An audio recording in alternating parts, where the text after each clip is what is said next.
नमस्कार। आज सेशन के स्टार्टिंग में एक शेर अर्ज किया है आप सभी के लिए कि जिंदगी से हर टेंशन बहुत दूर हो जाएगी। जरा गौर से सुनिएगा कि भैया जिंदगी से हर टेंशन बहुत दूर हो जाएगी जब ट्रिगो जैसे चैप्टर की प्रैक्टिस भरपूर हो जाएगी, है कि नहीं? तो क्योंकि इंपॉर्टेंट चैप्टर है, उसकी अगर प्रैक्टिस हो जाएगी, अच्छे से कॉन्सेप्ट अच्छे से समझ हो जाएंगे तो फिर आराम से जिंदगी में सुकून हो जाए। क्योंकि भैया अगर इंपॉर्टेंट चीजें आपने निपटा ली, मतलब अच्छे से कर ली, तो बाकी इजी चीजें तो अपने आप हो ही जाती हैं। नमस्कार, मेरा नाम है राहुल और स्वागत है आपका मैग्नेट ब्रेन्स पे, जहां पे आपको मिलता है किंडरगार्टन से लेकर 12th तक का सारा education absolutely free of cost. आपको यहाँ बोर्ड एग्जामिनेशन, स्कूल एग्जामिनेशन की तैयारी के अलावा कॉम्पिटिटिव एग्जाम जैसे Olympiad, NTSC, JEE, NEET, banking etcetera की तैयारी करवाई जाती है। आप हमारे सारे वीडियो, सारे लेक्चर, सारे सेशंस को देख सकते हैं हमारे यूट्यूब चैनल से या फिर हमारी वेबसाइट से या फिर हमारे ऐप से। इन तीनों माध्यम में से किसी को भी यूज करने के लिए आपको कुछ भी फीस पे करने की जरूरत नहीं है। किसी भी सेशन को कितने भी बार देखिए, कितने भी दिनों तक देखिए, कितने भी सेशंस को देखिए, आपको कुछ भी पे करने की जरूरत नहीं पड़ती है, एब्सोल्युटली फ्री ऑफ कॉस्ट। हमारा ये सपना है कि भारत का हर बच्चा जो पढ़ना चाहता है, हर व्यक्ति जो ज्ञान अर्जित करना चाहता है, उसमें हम कुछ कंट्रीब्यूट कर सकें, कुछ सहयोग कर सकें और भारत की तरक्की में अपना योगदान दे सकें। चलिए, आपको पता है कि हम लोग क्लास 10th की मैथ्स कवर अप कर रहे हैं, वो भी हमारे लेटेस्ट सिलेबस के हिसाब से। और हमारी गाड़ी इस समय रुकी है स्टेशन क्रमांक 8.2 के आसपास, जहां पे है आपको ट्रिग्नोमेट्री के कुछ इंपॉर्टेंट टॉपिक को समझना और उसके बाद बहुत सारे सवालों को सॉल्व करना। ठीक है, इस सेशन के ठीक पहले हमने जितने चैप्टर्स थे, 7 चैप्टर्स, वो सब कवर कर लिए हैं। अगर आपने उनमें से कोई चैप्टर नहीं देखा है तो जाके देखिए। और अगर आप स्पेसिफिक ट्रिग्नोमेट्री की बात करें तो इसके भी हमने इसके पहले 2 सेशन बनाए हैं, जहां पे हमने ट्रिगो के सारे कॉन्सेप्ट को कवर अप किया है और ट्रिग्नोमेट्रिक रेशियोज को सॉल्व करने की भी प्रैक्टिस की है एक्सरसाइज 8.1 के सॉल्यूशन के साथ साथ। इतने सारे सेशंस हमने ऑलरेडी कवर कर लिए हैं और आज का हमारा सेशन कवर अप करेगा एक नया टॉपिक, जिसमें आपको बहुत आनंद और उल्लास और मजा आ जाएगा, इसकी गारंटी दे रहे हैं। चलिए, इतनी सारी बातें करने के बाद एक नीचे लाइक बटन तो बनता है, क्योंकि भैया आपको इतना सब कुछ समझा दिया है, इतनी सारे राज मैंने बता दिए हैं, अब उसके लिए कुछ तो मोटिवेशन बनता है ना। चलो, ट्रिग्नोमेट्री क्या होता है, हम पहले थोड़ा सा उसको फटाफट हमारा रिवाइज कर लेते हैं। देखो, मुझसे कोई पूछता ना सर ट्रिग्नोमेट्री क्या है, तो वैसे तो बहुत सारी डेफिनेशन है, लेकिन मैं सिंपल डेफिनेशन जो बताता हूं यहां पे वो ये है कि ट्रिग्नोमेट्री अगर एकदम सिंपल भाषा में हम कहें तो एक राइट ट्रायंगल में अर्थात एक राइट एंगल ट्रायंगल में एंगल्स और साइड्स के जो रेशियो होते हैं, एंगल और साइड्स का जो रिलेशनशिप होता है, उसकी पूरी कहानी बयां करता है ट्रिग्नोमेट्री। एक बार फिर से, एक राइट एंगल ट्रायंगल में एंगल्स और साइड्स के रिलेशनशिप को, अर्थात जब एंगल बढ़ेगा तो साइड को क्या होगा, जब साइड बढ़ेगी तो एंगल को क्या होगा, एक्सेट्रा, ऐसे रिलेशनशिप, ऐसी रिश्तेदारी को डिफाइन करता है ट्रिग्नोमेट्री कि रिश्तेदारी कैसे चलेगी, कैसे पूरा सिस्टम वर्क करेगा। ठीक है, स्पेसिफिक राइट ट्रायंगल क्यों? क्योंकि यहां पे आपकी जो कॉम्प्लेक्सिटीज हैं किसी भी ट्रायंगल की, वो थोड़ी कम हो जाती हैं, क्योंकि एक एंगल तो फिक्स हो गया, बाकी दोनों के बीच में खेला चलेगा तो वो हम चला लेंगे, उतना तो हम कर सकते हैं आसानी से। चलिए, आज का सेशन फोकस करेगा किस टॉपिक पे, तो उसका नाम है भैया trigonometric ratios of some specific angles. ठीक है, इसके पिछले सेशन में हमने ट्रिग्नोमेट्रिक रेशियोज को पहले से पढ़ रखा है, जहां पे हमने देखा है कि भैया रेशियोज कैसे होते हैं, साइन थीटा क्या होता है, कॉस थीटा क्या होता है, टैन थीटा क्या होता है। लेकिन वो जो थीटा होता है, वो जो एंगल होता है, वो डिफाइंड नहीं है। पर यहाँ पे आज के सेशन में हम कुछ स्पेसिफिक एंगल्स के लिए, जो कि बहुत कॉमन एंगल्स हैं, उनके लिए उन वैल्यूज को डिफाइन करके उसके बाद उन पे बेस्ड क्वेश्चंस को सॉल्व करेंगे। ठीक है, अभी भी अगर ईमानदारी से नहीं दबाया लाइक बटन तो जल्दी दबा दो, मतलब एनर्जी मिल जाएगी हमें यार, हमारे लिए वही है जो भी है हमारा खाने का सहारा। चलो, From geometry, you are already familiar with the construction of angles of 30, 45, 60 and 90 degree. देखो यहाँ पे पहले से उन्होंने थोड़ा सा हाईलाइट कर दिया है कि यहाँ पे आपको क्या देखना है, कौन से मेजर एंगल्स पे चर्चा होगी। तो पहली लाइन में बता दिया कि जो बहुत ही कॉमन एंगल्स हैं 30, 40, 60, 90, इन पे चर्चा होगी। In this section we will find the values of trigonometric ratios for these angles and of course 0 degrees. तो 0 डिग्री से लेकर 90 डिग्री तक जो कॉमन एंगल्स दैट इज 0, फिर 30, फिर 45, फिर 60, फिर 90। इन 5 एंगल्स की, इन 5 वैल्यूज पे, इन 5 डिग्रीज पे क्या होंगे आपके ट्रिग्नोमेट्रिक रेशियोज, वो आप पढ़ने वाले हैं। अब थोड़ा सा यहां हम अगर रिवाइंड करें तो हमने ट्रिग्नोमेट्रिक रेशियोज के बारे में पढ़ा है कि वो साइड्स का रेशियो बताते हैं। जैसे फॉर एग्जांपल अगर मैं साइन थीटा की बात करूं तो वो एक एंगल, या साइन ए की बात करूं मान लीजिए, तो साइन ए वुड बी क्या होता है सर, ऑपोजिट अपॉन हाइपोटेन्यूज। तो साइन ए क्या बता रहा है, एंगल के माध्यम से साइड्स का रेशियो बता रहा है। मतलब बेसिकली देखो इसकी वजह से एंगल्स और साइड्स का रेशियो आप इवैल्यूएट कर पा रहे हैं, है ना। ये हमने पिछले सेशन में भी पढ़ा है अच्छे से, अगर आपने नहीं देखा है तो जाके देख लेना। मतलब बाकी मर्जी तो आपकी भैया, हमारा काम तो खाली बताना है। चलो अब यहां देखो, यहां पे अब ए क्या है सर, ए एक एंगुलर मेजरमेंट है। वो 0 degree, 10 degree, 20 degree, 50 degree, 100 degree, कुछ भी। 100 डिग्री तो नहीं हो सकता, ऑब्वियस सी बात है, बिकॉज दो एंगल्स को मिला के 90 होगा तो 90 से कम ही होंगे। तो 0, 30, 45, 60, 90 ये कुछ कॉमन वैल्यूज हैं जिनके लिए रेशियो इवैल्यूएट कर पाना हमारे लिए थोड़ा सा पॉसिबल हो पाता है, ठीक है, और जिनका यूज भी ज्यादा हम लोग कर पाते हैं। इसलिए इस सेशन में हम इन पे फोकस करेंगे कि अगर एंगल की वैल्यू 45 हो गई तो क्या होगा, अपोजिट अपॉन हाइपोटेन्यूज का रेशियो। भाई अगर एंगल फिक्स हो गया तो रेशियो फिक्स होना चाहिए ना। अभी इसके पहले जो हम पढ़ रहे थे वहां पे एक जनरल स्टेटमेंट था, तो इसीलिए आपने कुछ फिक्स वैल्यू नहीं बताई थी, पर अब क्योंकि यहां पे एंगल फिक्स हो गया है तो फिर आपका रेशियो भी फिक्स होना चाहिए। ऐसा कैसे हो सकता है कि एंगल फिक्स है पर रेशियो फिक्स नहीं है, ठीक है। इसीलिए हम ये वाला कॉन्सेप्ट पढ़ते हैं कि कैसे ऐसा हो सकता है कि एंगल फिक्स है तो रेशियो फिक्स नहीं, इसलिए एंगल्स पे चर्चा होती है। चलो सबसे पहला आपको देखना है सबसे आसान एंगल 45 डिग्री। मतलब यदि एक एंगल 90 है और जिस एंगल को हम यहां पे कंसिडर कर रहे हैं, जिसके नजरिए से हम पूरे ट्राइंगल को देख रहे हैं, उसकी वैल्यू 45 डिग्री है, ठीक है। जैसे यहां पे देखो, मान लीजिए हम अब तक एंगल ए के बारे में बोल रहे थे, तो अब हमने एंगल ए की वैल्यू बता दी 45 डिग्री। अब आगे देखो क्या बोल रहे हैं यहां पे, in triangle ABC right angle that B if one angle is 45 degree then the other angle is also 45 degree, that is angle A equal to angle C equal to 45। ये क्या कह रहा है आपसे कि अगर हम 45 डिग्री से पूरी कहानी शुरू करें, क्योंकि सबसे आसान एंगल है, तो आपने ये बोला कि जो एंगल ए है, जो कि अब तक मतलब इस सेशन के पहले केवल एक जनरल वैल्यू था, एक जनरल एंगल था जो कि सबको रिप्रेजेंट कर रहा था, उसको आपने स्पेसिफिक करके 45 डिग्रीज कर दिया, तो कहानी क्या बनेगी। तो सर कहानी कुछ इस प्रकार बनेगी कि अगर ये 45 डिग्री है तो एंगल सी भी 45 डिग्री हो जाएगा। अब ये कहां से सीखा हमने सर, तीनों एंगल जोड़ के 180 होते हैं, ये नियम है। किसी भी ट्राइंगल के 3 एंगल का सम कितना होता है, 180 डिग्री। उसमें से 90 आपने यहां छोड़ दिया है, बचा कितना, 90 बचा ए और सी के लिए। अब ए और सी के लिए जो 90 बचा है उसमें से ए को आपने डिक्लेयर कर दिया है 45, तो कुल मिला के सी के लिए ऑप्शन क्या बचा, तो सर सी के लिए भी वही ऑप्शन बचा कि 45 डिग्री के बराबर हो जाए, that is angle A equal to angle C 45 degree. अब यहां पे हम कह रहे हैं कि क्योंकि एंगल ए और एंगल सी बराबर हो गए, इसीलिए बीसी और ए बी बराबर हो जाएंगे, ठीक है।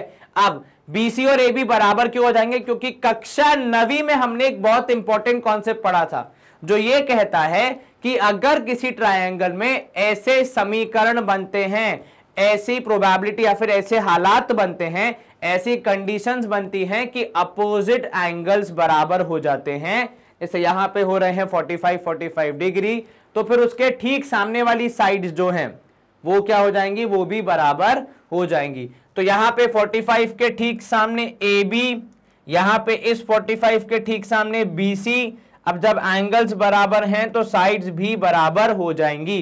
तो ये जो y लिखा है यहां पे, इसका जवाब क्या होगा सर, इसका जवाब होगा कि ये हैं sides opposite to equal angles are equal. ये कक्षा 9वीं में हम पढ़ चुके हैं कि side opposite to equal angles are equal, इसीलिए यहां पे साइड्स बराबर हो रही है। अब इन्होंने क्या किया है, इन्होंने हमें थोड़ी सी गणित और करवाई है कि जो साइड्स बराबर है ना, इनकी वैल्यू तो हमें, क्योंकि देखो पता नहीं है, क्योंकि हर ट्राइंगल में अलग अलग होगी, हाँ बराबर होगी इतना पता है, तो हम इसको एक जनरल वेरिएबल दे देते हैं ए, तो इसको भी हमने बोल दिया ए, क्योंकि दोनों बराबर हैं, ठीक है। तो एग्जैक्ट वैल्यू हमें फिलहाल पता नहीं है, तो हमने एक वेरिएबल टर्म दे दिया ए, और उसका हमारा मकसद क्या है कि हम ट्राइंगल की तीनों साइड्स बता पाए, क्योंकि ट्रिग्नोमेट्री में साइड्स की वैल्यूज और एंगल्स की वैल्यूज पे पूरी कहानी डिपेंड होती है, तो इसलिए साइड्स की वैल्यू निकालना और एंगल्स की वैल्यू पता करना बहुत जरूरी है।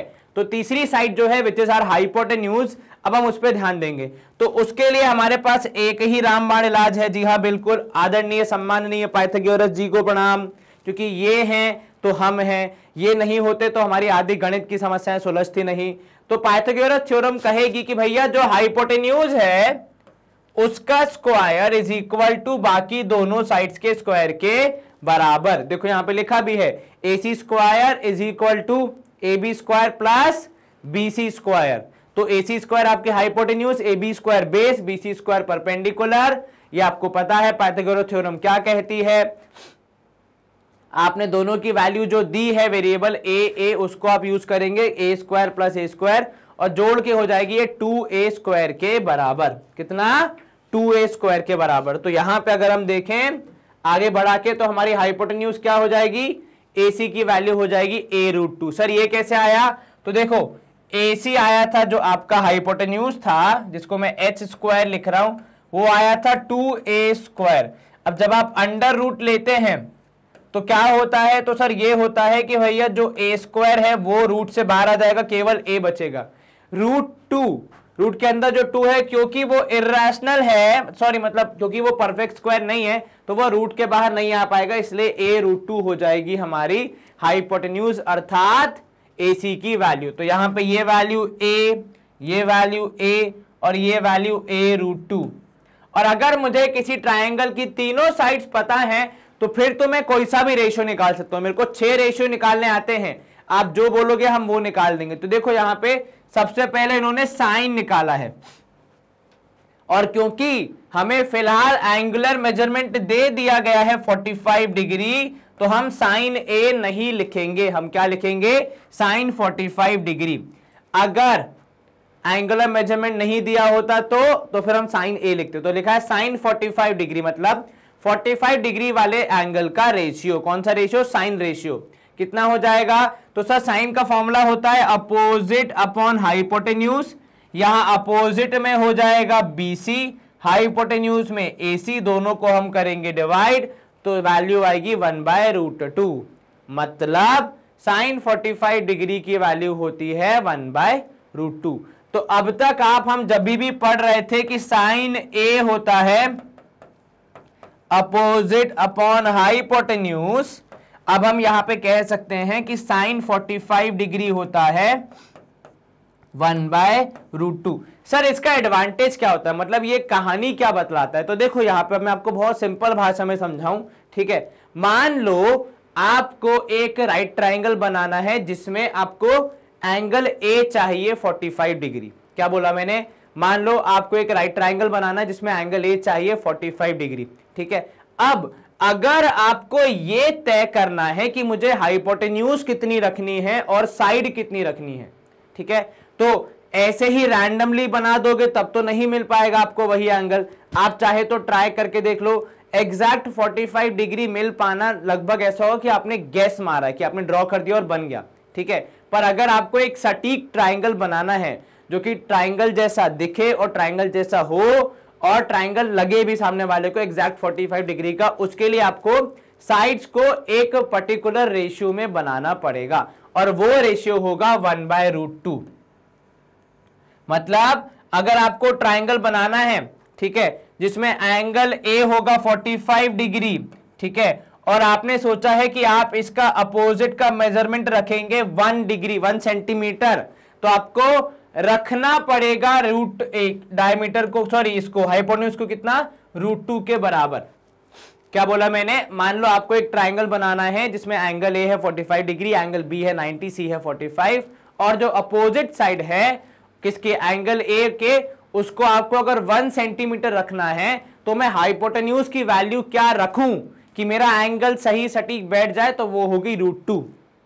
अगर सर उससे ज्यादा उससे कम रखी तो रख के देख लेना, आपका एंगल या तो 45 से कम आएगा या 45 से ज्यादा आएगा।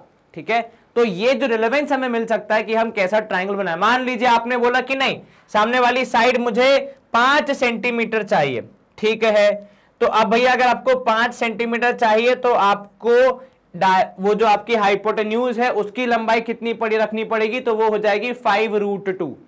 तभी आपका डायग्राम, तभी आपका ट्राइंगल एब्सोल्युटली परफेक्ट बनेगा, वरना कुछ गड़बड़ हो सकती है।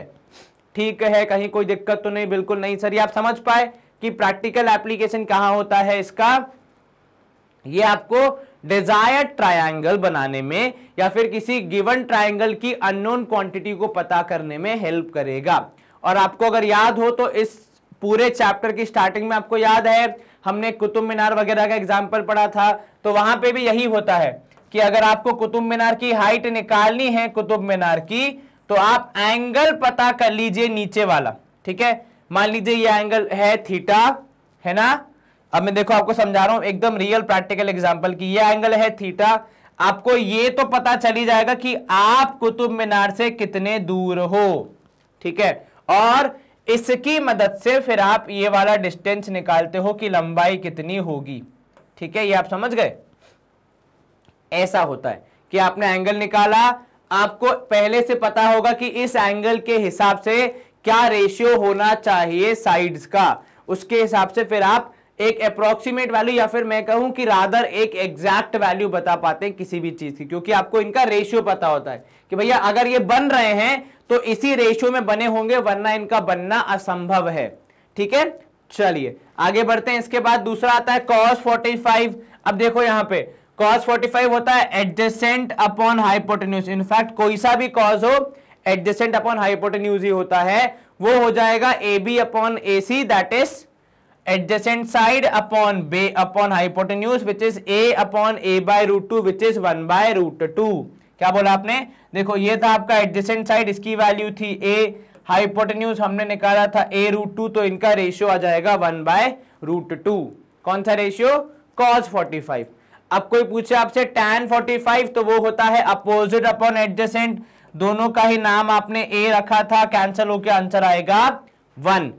और आप यहां पे इमेजिन भी कर सकते हो कि अगर 45 डिग्री है दोनों एंगल, तो दोनों साइड्स बराबर हो जाएंगी, इसका मतलब दोनों का रेशियो क्या आएगा सर 1:1, मतलब इट इज इक्वल टू 1। जब चीजें बराबर होती तो रेशियो क्या आता है 1:1, जिसको आप केवल 1 भी लिख सकते हैं। अंडरस्टूड है कि हाँ रेशियो 1 का है, दोनों बराबर चलते हैं। चलिए ये हो गया हमारा यहाँ पे 45 डिग्री के लिए 3 वैल्यूज, कौन कौन सी, साइन 45 मेरे साथ रिपीट करो, कितनी 1 by √2, cos 45 1 by √2, tan 45 1। इसके बाद अगर कोई आपसे पूछे cosec 45 कितना होगा, तो सर cosec होता है साइन का उल्टा, तो ये हो जाएगा √2 अपॉन 1। कोई आपसे पूछे sec 45 कितना होगा, तो वो होता है cos का उल्टा, तो √2 by 1। कोई आपसे पूछे cot 45 कितना होता है, तो वो होगा tan का उल्टा, तो 1 का रेसिप्रोकल 1। क्या आपको ये पता चल गया। तो किसी एक एंगल के लिए आपके 6 ट्रिग्नोमेट्रिक रेशियोज आपको मिल गए। इसके पहले हमारे पास ऐसी रेशियो वाली वैल्यूज नहीं थी, हमारे पास केवल ये था कि किस साइड का किस साइड से डिवीजन होगा, पर डिवाइड करने पे क्या वैल्यू आएगी वो हम नहीं बता सकते थे, क्योंकि हमें एंगल पता नहीं था। तो जब एंगल अलग अलग होते रहेगा तो वैल्यू अलग अलग होती रहेगी। यहां पे हमने एक एंगल को पकड़ा तो उसके हिसाब से सारे रेशियोज हम बता पाए। क्लियर, चलिए ये हमने 45 डिग्री निपटा दिया। कौन कौन से लिखे थे हमने, 0 लिखा था, 30 लिखा था, 45, 60 और 90, इसमें से 45 डिग्री वाला हमने निपटा दिया है। आगे देखते हैं और कौन सा हमारे पास, देखो यहाँ पे कॉजेक, सेक और कॉट जो मैंने आपको बताया तीनों कि ये साइन का उल्टा होंगे और कॉस का और टैन का रिस्पेक्टिवली। तो जब साइन की वैल्यू √2 by 1 by √2, इसकी वैल्यू √2 by 1। मुझे पता है कि सर ये तो बहुत ही अजीब सा लग रहा है, लेकिन कोई दिक्कत नहीं है, धीरे धीरे सब हो जाएगा। ठीक है, आप बेसिक्स कवर कर पा रहे हैं, आप धीरे धीरे समझ पा रहे हैं, वो इंपॉर्टेंट है। ठीक है, चलिए यहां देखिए, अब यहां पे क्या होगा। Let us now calculate ratios for 30 and 60 degree. थोड़ा सा थ्योरी ज्यादा है, तो अपने आंख को ऐसे ऊपर, पलकों को टेप लगा ले, ऐसे मुंडी हिलाते रहें, ताकि गलती से भी निद्रा आपके आसपास भटक ना पाए। ठीक है, या तो ऐसे कान में कुछ ऐसे, तब वो क्या कुछ कुछ करो जिससे कि आपको बिल्कुल भी ऐसा क्या कहते हो, एकदम एग्जैक्ट एक्यूरेट आपका फोकस रहे। ठीक है, क्योंकि बहुत इंपॉर्टेंट चीज है ये। देखो, अगर आप ये प्रोसेस समझ जाएंगे ना, तो फिर आपको एक और एडवांटेज होगा कि वैल्यू जल्दी याद हो जाएंगी। चलो यहां पे देखो क्या बोल रहा है कि देखो दो एंगल हैं 30 और 60 डिग्री।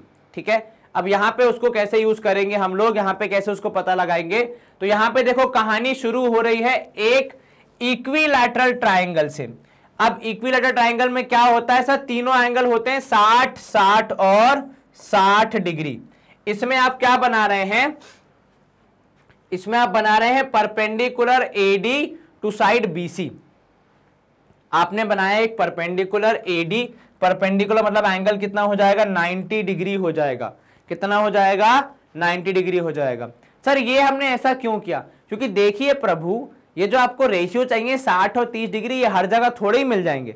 तो कुछ ऐसे समीकरण बनाने पड़ते हैं जहां पे आपको ये एग्जैक्टली मिल जाए। तो जब आपने इक्विलैटरल ट्रायंगल में क्या बनाया, आपने बनाया एक परपेंडिकुलर एडी, मतलब जो ये बता रहा है कि एंगल कितना है एडी का बीसी से, 90 डिग्री है। तो क्या हुआ, तो सर हुआ ये कि परपेंडिकुलर बनाने से दोनों ट्रायंगल हो गए सिमिलर, क्योंकि ये एंगल 60, ये एंगल 60, इधर का एंगल 90, इधर का एंगल भी 90। और उससे एक और चीज क्लियर हो गई कि ये ऊपर का एंगल भी हो जाएगा 30। ठीक है, कहीं कोई दिक्कत तो नहीं। तो ये एंगल 60, और अगर आप चेक करेंगे इन दोनों ट्रायंगल का जो साइड्स का रेशियो आएगा वो होगा कितना, वो होगा बराबर। तो बेसिकली ये दोनों ट्रायंगल न सिर्फ सिमिलर हैं बल्कि कॉन्ग्रुएंट हैं, हम ऐसा कह सकते हैं। ठीक है, तो बेसिकली सिमिलर की जगह कॉन्ग्रुएंट भी प्रूफ कर सकते हैं। सर कैसे, तो ये देखो ये दोनों साइड्स बराबर। ठीक है, देखो हम कहानी आपको दोबारा समझाते हैं। मान लो ये भी 30 डिग्री है ही नहीं, अभी आप शुरू कहां से करो, केवल इन दोनों ट्रायंगल को पकड़ो जिसमें ये 30 डिग्री वाला एंगल अभी हमारे उसका नहीं है, हमारे हिस्से का नहीं है। ठीक है, चलो ये दोनों ट्रायंगल अगर हम कंपेयर करेंगे, इनको कॉन्ग्रुएंट प्रूफ करने का प्रयास है, given that AD is perpendicular. ठीक है, तो सर देखिए पहली चीज तो ये कि ए बी और ए सी बराबर होंगे, क्योंकि ये ओरिजिनल ट्रायंगल की साइड्स हैं और ओरिजिनल ट्रायंगल इक्विलैटरल था। उसके बाद एडी आ जाएगा कॉमन साइड, तो दो चीजें हो गई, और एक एंगल 90 डिग्री आ गया, तो मतलब आपके पास हो गया यहां पे आरएचएस कॉन्ग्रुएंसी के तहत दोनों ट्रायंगल्स कॉन्ग्रुएंट। अब क्योंकि दोनों ट्रायंगल कॉन्ग्रुएंट हैं, तो ये एंगल 90 तो ये भी 90, ये तरफ 30 तो ये तरफ 30, बीडी बराबर डीसी हो जाएगा, और AB बराबर AC तो है ही। ठीक है, अब यहां देखो ये हमें कैसे हेल्प करेगा, तो ये हमें एक ऐसा राइट ट्रायंगल प्रोवाइड कराएगा। अगर मैं इसको हाईलाइट करके बताऊं तो ये हमें एक ऐसा राइट ट्रायंगल प्रोवाइड कराएगा जिसमें 60 और 30 डिग्री एग्जिस्ट करेंगे, तो हम अपनी वैल्यूज पता लगा पाएंगे। ठीक है, ये आप समझ गए हम क्या कहना चाह रहे हैं। ये एक ऐसा राइट ट्रायंगल प्रोवाइड करा रहा है जिसमें 60 और 30 दोनों हैं, लेकिन किसी भी राइट ट्रायंगल में ट्रिग्नोमेट्रिक रेशियोज निकालने के लिए आपको साइड्स की वैल्यू पता होनी चाहिए। तो यहां देखो, क्योंकि इक्विलैटरल ट्रायंगल था तो मैं ए बी को मान रहा हूं ए, ये जनाब भी हो जाएंगे ए, और ये जो पूरा बीसी है ये भी हो जाएगा ए। लेकिन आपको पूरा बीसी नहीं चाहिए, आपको केवल इधर वाला हिस्सा चाहिए। और क्योंकि आपने दोनों ट्रायंगल्स को कॉन्ग्रुएंट प्रूव किया है, तो ये दोनों हिस्से बराबर, तो आधा आधा हो जाएगा। तो इस तरफ वाले हिस्से की वैल्यू हम कह सकते हैं a/2। क्या आपको ये क्लियर है मैंने क्या कहा? मैंने कहा कि जनाब वैसे तो पूरी साइड ए है क्योंकि इक्विलैटरल ट्रायंगल, लेकिन क्योंकि हमारे पास केवल बीडी वाला हिस्सा हमारे काम का है, वो बीडी और डीसी आपस में बराबर हैं, तो पूरी साइड डिवाइड बाय 2 हो गई, तो आपको केवल a/2 मिलेगा। तो a/2, और क्योंकि ये राइट ट्रायंगल है तो आप पाइथागोरस थ्योरम लगा के यहां पे AD की वैल्यू पता लगा सकते हैं, विच वुड बी रफली 3/2, √3/2 ऐसा कुछ होगा। एक बार चेक करना, √3/2 a कितना होगा, √3/2 ए, अगर मैं गलत नहीं हूं तो AD इक्वल्स टू A√3। अच्छा √3/2 नहीं, केवल A√3 होगा, ठीक है ठीक है, सॉरी, तो ये हो जाएगा √3a, वो A/2 के चक्कर मैंने भी 2 लगा दिया था, ठीक है। चलो A², तो यहां पे आ गया therefore AD is equal to A/A√3, वही मैं जो आपसे कह रहा था पूरी कहानी। अच्छा इन लोगों ने क्या किया है, AB को 2a माना है, ओके। देखो अब यहां समझो, जो मैं कह रहा था कि A/√3/2a आएगा, तो इन्होंने AB को माना है 2a, पूरी साइड 2a, इस तरफ भी 2a, ठीक है, और नीचे वाली साइड भी पूरी की पूरी 2a। अब इस साइड के दो हिस्से हुए जैसा कि मैंने बताया था, क्योंकि दोनों ट्राइंगल्स हैं कॉन्ग्रुएंट, तो इस तरफ आएगा एक हिस्सा which would be equal to a। तो अब अगर आप देखेंगे तो ये वैल्यू हो जाएगी √3a, ठीक है। अब अगर आप यहां पे क्या यूज करेंगे, पाइथागोरस थ्योरम यूज करेंगे, तो मैं आपको अगर पूरा प्रैक्टिकल करके बताऊं तो देखो ये हो जाएगा आपका hypotenuse which would B 4a², इधर आएगा 1a² प्लस AD², माइनस करोगे तो इधर हो जाएगा 3a² equal to AD², square root लोगे तो √3a। सर जो आपने पहले लिखा था √3/2a वो भी गलत नहीं था, द ओनली थिंग इज वहां पे आप इसको 2a की जगह a लेते, तो a² नीचे a/2 माइनस करते तो √3/2a आता।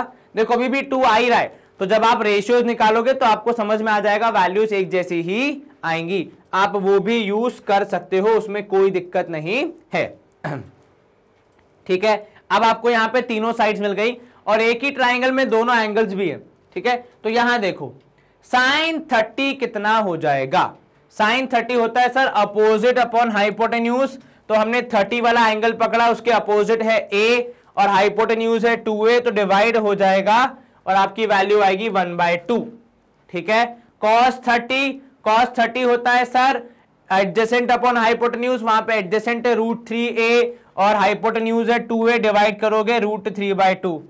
tan 30 कितना हो जाएगा, tan 30 हो जाएगा सर यहां पे अपोजिट अपॉन कितना एडजेसेंट, तो वो 1/√3, a/√3a, a से a कैंसल तो 1/√3।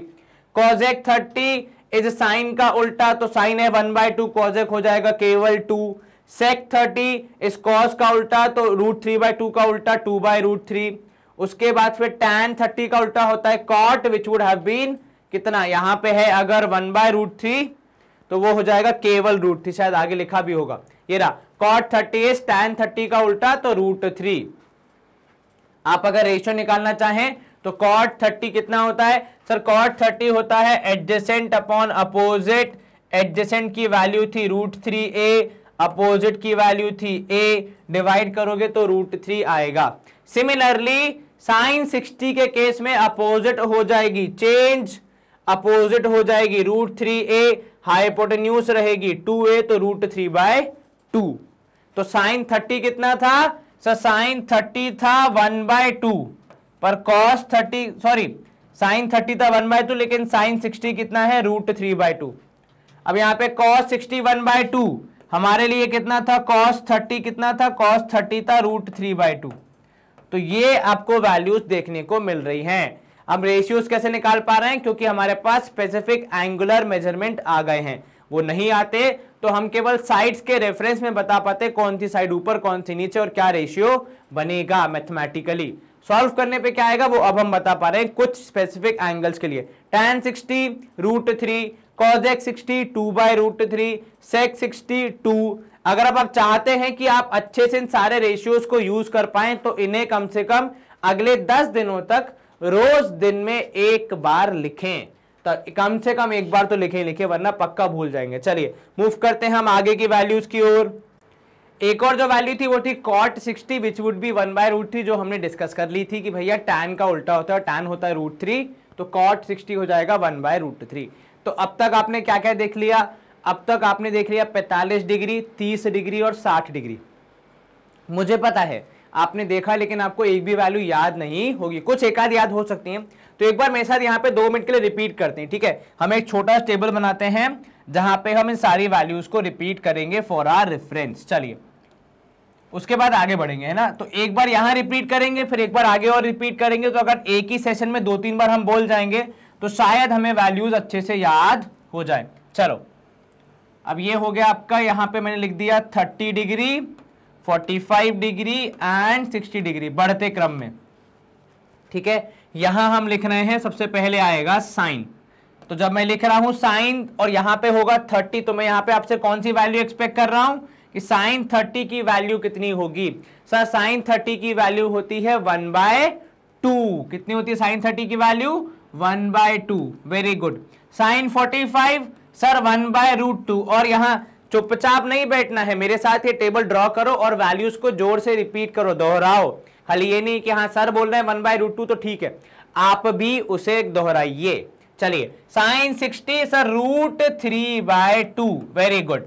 ये साइन की आपने 3 वैल्यूज बता दी, 3 अलग अलग फिक्स्ड एंगल्स के लिए। अब आ जाते हैं कॉस की तरफ। तो आपकी सुविधा के लिए मैं रंग अलग कर देता हूं ताकि डिफरेंशिएट कर पाए हम।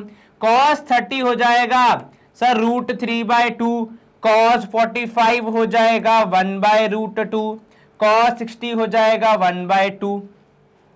Clear, easy, good to go. चलिए अब इसके बाद वापस आ जाते हैं अगली वैल्यू पे विच इज tan।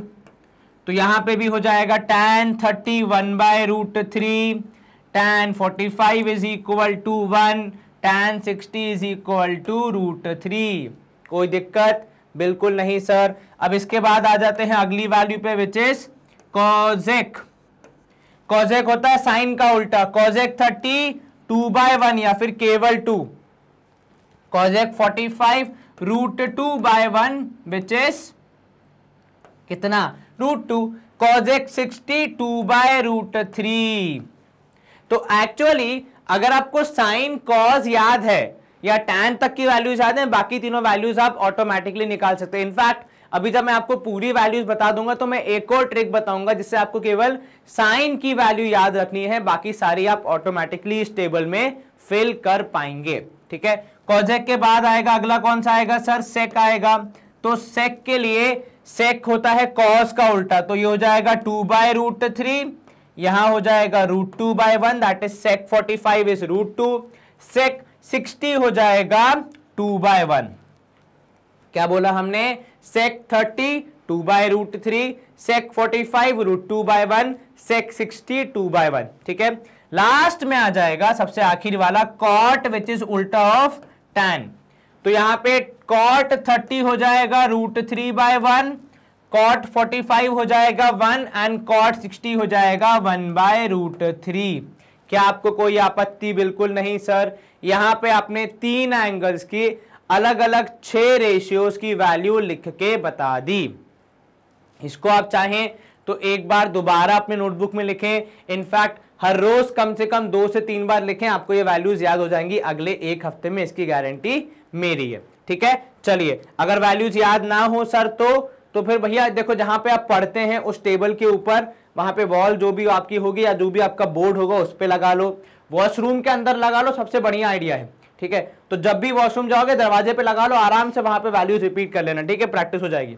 चलो अब यहां पे देखते हैं कुछ यूनिक एंगल 0 और 90 degree.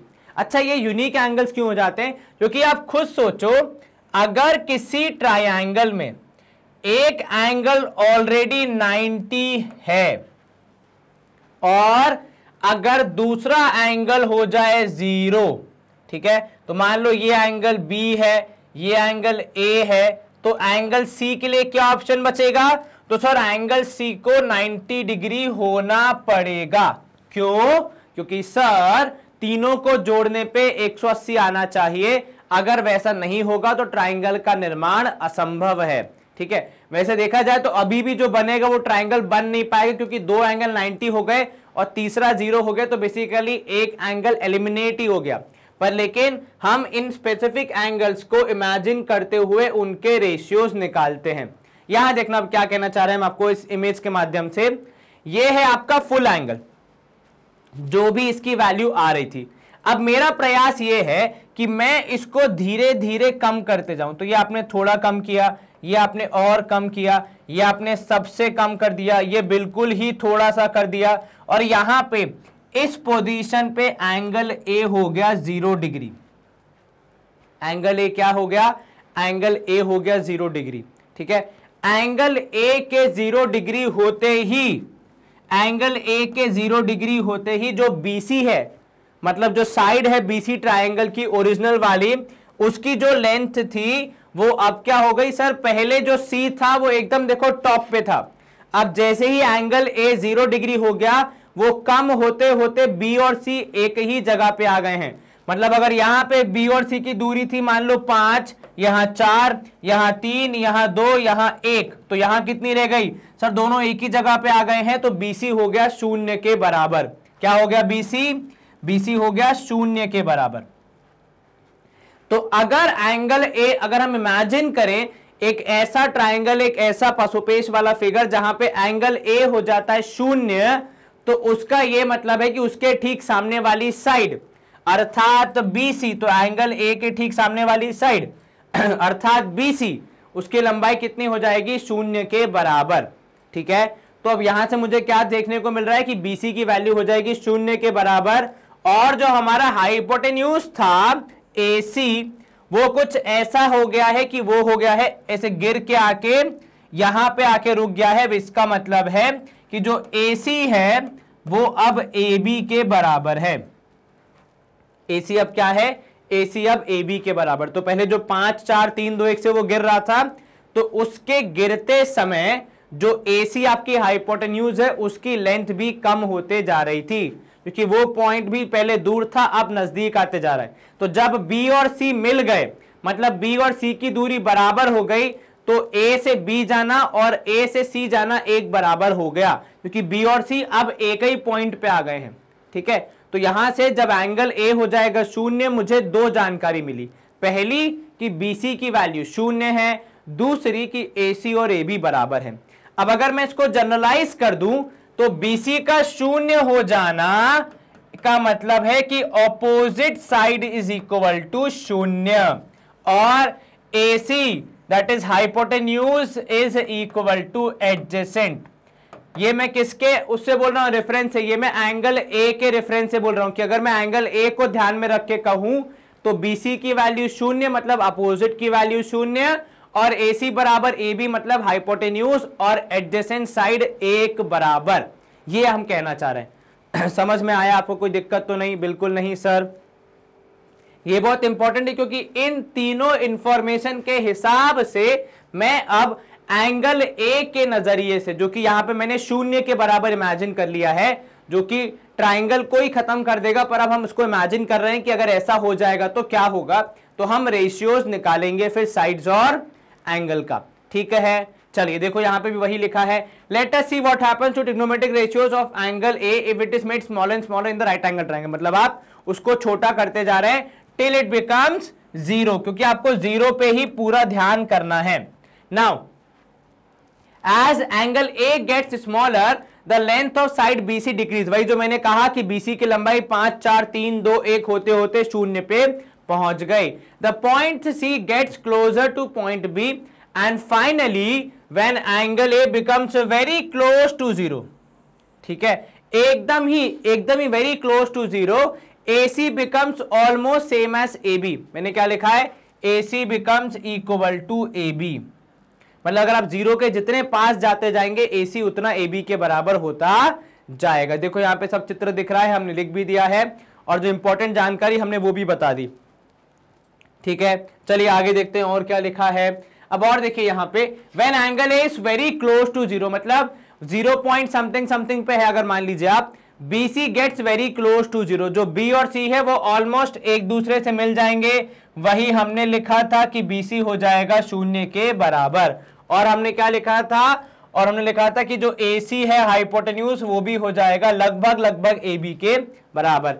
And so value of sign A, अब देखो उन्होंने साइन A की वैल्यू निकालने को बोल दी है। ठीक है, तो देखो जो BC है वो एंगल A के हिसाब से है अपोजिट, और जो AC है वो है हाइपोटेन्यूज। और अगर जितना गणित मुझे आता है, साइन A होता है अपोजिट अपॉन हाइपोटेन्यूज। अब क्योंकि हम 0 डिग्री पे मेजर करना चाह रहे हैं तो A की जगह लिखा जाएगा साइन 0, अपोजिट की जगह हो जाएगा BC और नीचे आ जाएगा हाइपोटेन्यूज AC। ठीक है, sine 0 is equal to BC क्योंकि स्वयं शून्य के बराबर हो रहा है तो ऊपर 0 नीचे AC। AC की लंबाई कितनी भी हो मुझे फर्क नहीं पड़ता। क्यों? क्योंकि 0 को अगर किसी वैल्यू से डिवाइड करोगे तो भी आंसर कितना आएगा? 0 ही आएगा। 0 को किसी से भी डिवाइड कर लो, 5, 10, 15, 20, 100, 500 किसी से भी कर लो, आपका आंसर शून्य ही आएगा। तो कुल मिला के यहां पे आपने क्या एक्सप्लोर किया कि जब एंगल ए शून्य के बराबर आ जाता है, शून्य के काफी निकट आ जाता है, तो साइन 0 हो जाता है 0। ठीक है, ये आपको समझ में आ गया। और जब आप इसी जगह पे कॉस की वैल्यू निकालने का प्रयास करेंगे तो ये अपोजिट, ये एडजेसेंट टू एंगल ए है, तो आप यहां पे करोगे अगर cos 0 which is adjacent upon hypotenuse, तो यहां पे समीकरण ऐसे बन रहे हैं कि adjacent side A B is becoming equal to hypotenuse AC। तो दोनों को डिवाइड करने पे जवाब कितना आएगा? 1 के बराबर, क्योंकि दोनों लगभग एक दूसरे के बराबर हो रहे हैं। तो यहां से आपको दो वैल्यू देखने को मिली कि sine 0 is 0, cos 0 is 1। Sine 0 is 0 and cos 0 is 1, देखो ये लिखा है। और इसी के हिसाब से आप बाकी सारी वैल्यूज भी निकाल सकते हैं। कैसे? सर tan होता है साइन और cos का डिवीजन, तो 0 डिवाइड बाय 1 हो जाएगा 0। ठीक है, उसके बाद cot होता है tan का उल्टा, तो जब आपने tan 0 निकाला तो tan 0 इज 0 अपॉन 1। जब आप cot 0 निकालेंगे तो आप फिर tan का उल्टा करेंगे तो 1 अपॉन 0। अब किसी भी चीज को 0 से डिवाइड करना पॉसिबल नहीं है, तो ऐसी वैल्यूज में जहां पे आप किसी भी नंबर को 0 से डिवाइड करते हैं, आप क्या लिखते हैं? आप उसको लिखते हैं नॉट डिफाइंड, क्योंकि चीजों को 0 से डिवाइड कर पाना असंभव है, तो आप क्या लिखते हैं? Not defined.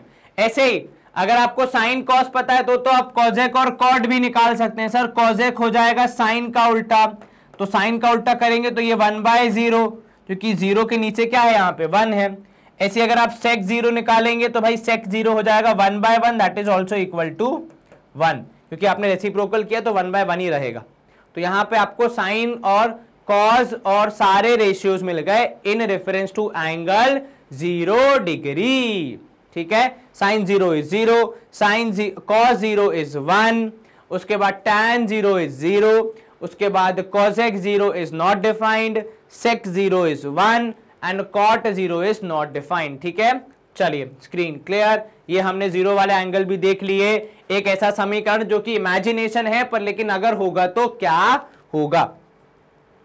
अब देखो यहां पे आपने cosec और cot भी निकाल दिया, which is again not defined, ये हमने आपको बता दिया। सेक हो जाएगा 1/cos, तो वो तो हो जाएगा 1, cosec हो जाएगा 1/sin which is not defined. ठीक है, now let us see what happens to trigonometric ratios of angle A when it is made larger and larger in ABC till it becomes 90 degree. अब देखो वहां पे आपने angle A को खत्म कर दिया था। ठीक है, मतलब अगर मैं आपको पीछे वापस लेके जाऊं स्लाइड्स की तरफ, तो यहां पे आप एंगल ए को बंद करने का, खत्म करने का प्रयास कर रहे थे, धीरे धीरे कम करते जा रहे थे। अब इसका उल्टा करना है। इसमें क्या होगा? अब आप एंगल ए को बड़ा करते जाएंगे कि जब तक वो 90 डिग्री ना बन जाए। ठीक है, उस केस में क्या होगा? आइए हम लोग वो देखते हैं। हमारे पास डायग्राम होंगे यहां पे, ये देखिए क्या कहा जा रहा है आपसे कि आप एंगल ए को 90 डिग्री के बराबर बना दो। अब व्यक्ति क्या सोचेगा सामान्यतः कि सर इसको इधर ऊपर लेके जाएंगे, ना मुन्ना ना। अगर वैसा कर दोगे तो फिर ट्राइंगल से वो क्या बन जाएगा? रेक्टेंगल या स्क्वायर बन जाएगा। इसलिए आप उसको कहां ले जाते हैं? उसको आप बाहर ले जाने की बजाय एंगल ए को यहां से अंदर की तरफ लाते हैं, ताकि आप ट्राइंगल की बाउंड्री के बाहर न जाएं। तो जब आप एंगल ए को अंदर की तरफ लाते हैं, बेसिकली आप उसको सीधा करने का प्रयास कर रहे हैं। ठीक है, और कम होते जाएगा और एंड में ये ए और बी एक ही जगह पहुंच जाएंगे। इसका इंपैक्ट क्या हुआ? देखिए इसका इंपैक्ट अगर आप देखेंगे तो जैसे पिछले वाले में आपने अपोजिट वाले को शून्य के बराबर कर दिया था, ये आपकी अपोजिट साइड थी। इस बार अगर आप देखेंगे तो जो आपकी एडजेसेंट साइड है वो शून्य तक पहुंच रही है। पहले वो 5 है, फिर वो कम होके 4 हो जाएगी, फिर 3, फिर 2, मान लीजिए यहां पहुंचते पहुंचते 0। या अगर मेरे को एग्जैक्ट वैल्यूज ही लिखनी है, ठीक है, तो यहां पहले वो 4 थी, फिर 3 हुई, फिर 2 हुई, फिर 1 हुई और कम होते होते 0 के बराबर हो जाएगी। 90 डिग्री करने के दो तरीके थे। मुझे एंगल ए को 90 बनाना था, एक तरीका था कि मैं इसको सीधा कर दूं, उस केस में ये ट्राइंगल के बाहर चले जाता तो वो हमें ऑप्शन अलाउड नहीं था। दूसरा तरीका था कि एंगल ए को अंदर की तरफ धक्का देके लाएं तो वो बड़ा होते जाएगा और बड़ा होते होते ए और बी ऐसी जगह पहुंच जाएंगे जहां पे एंगल ए एंगल बी के बराबर होकर 90 डिग्री के बराबर हो जाएगा। तो इस केस में क्या हो गया, इस केस में अगर आप गौर करेंगे तो एडजेसेंट साइड की value that is A B की वैल्यू हो रही है 0 के बराबर, which is the adjacent side.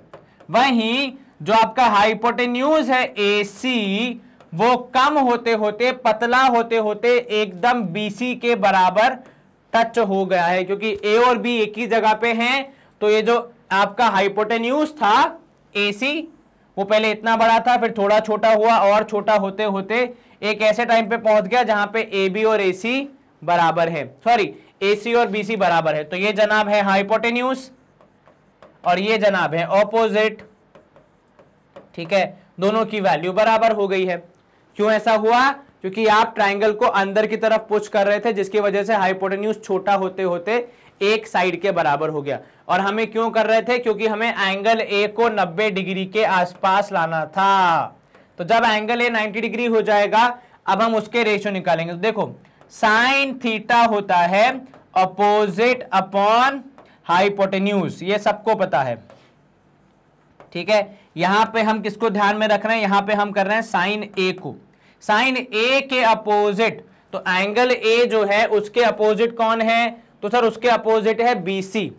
तो साइन ए के अपोजिट है BC और हाइपोटेन्यूज है AC।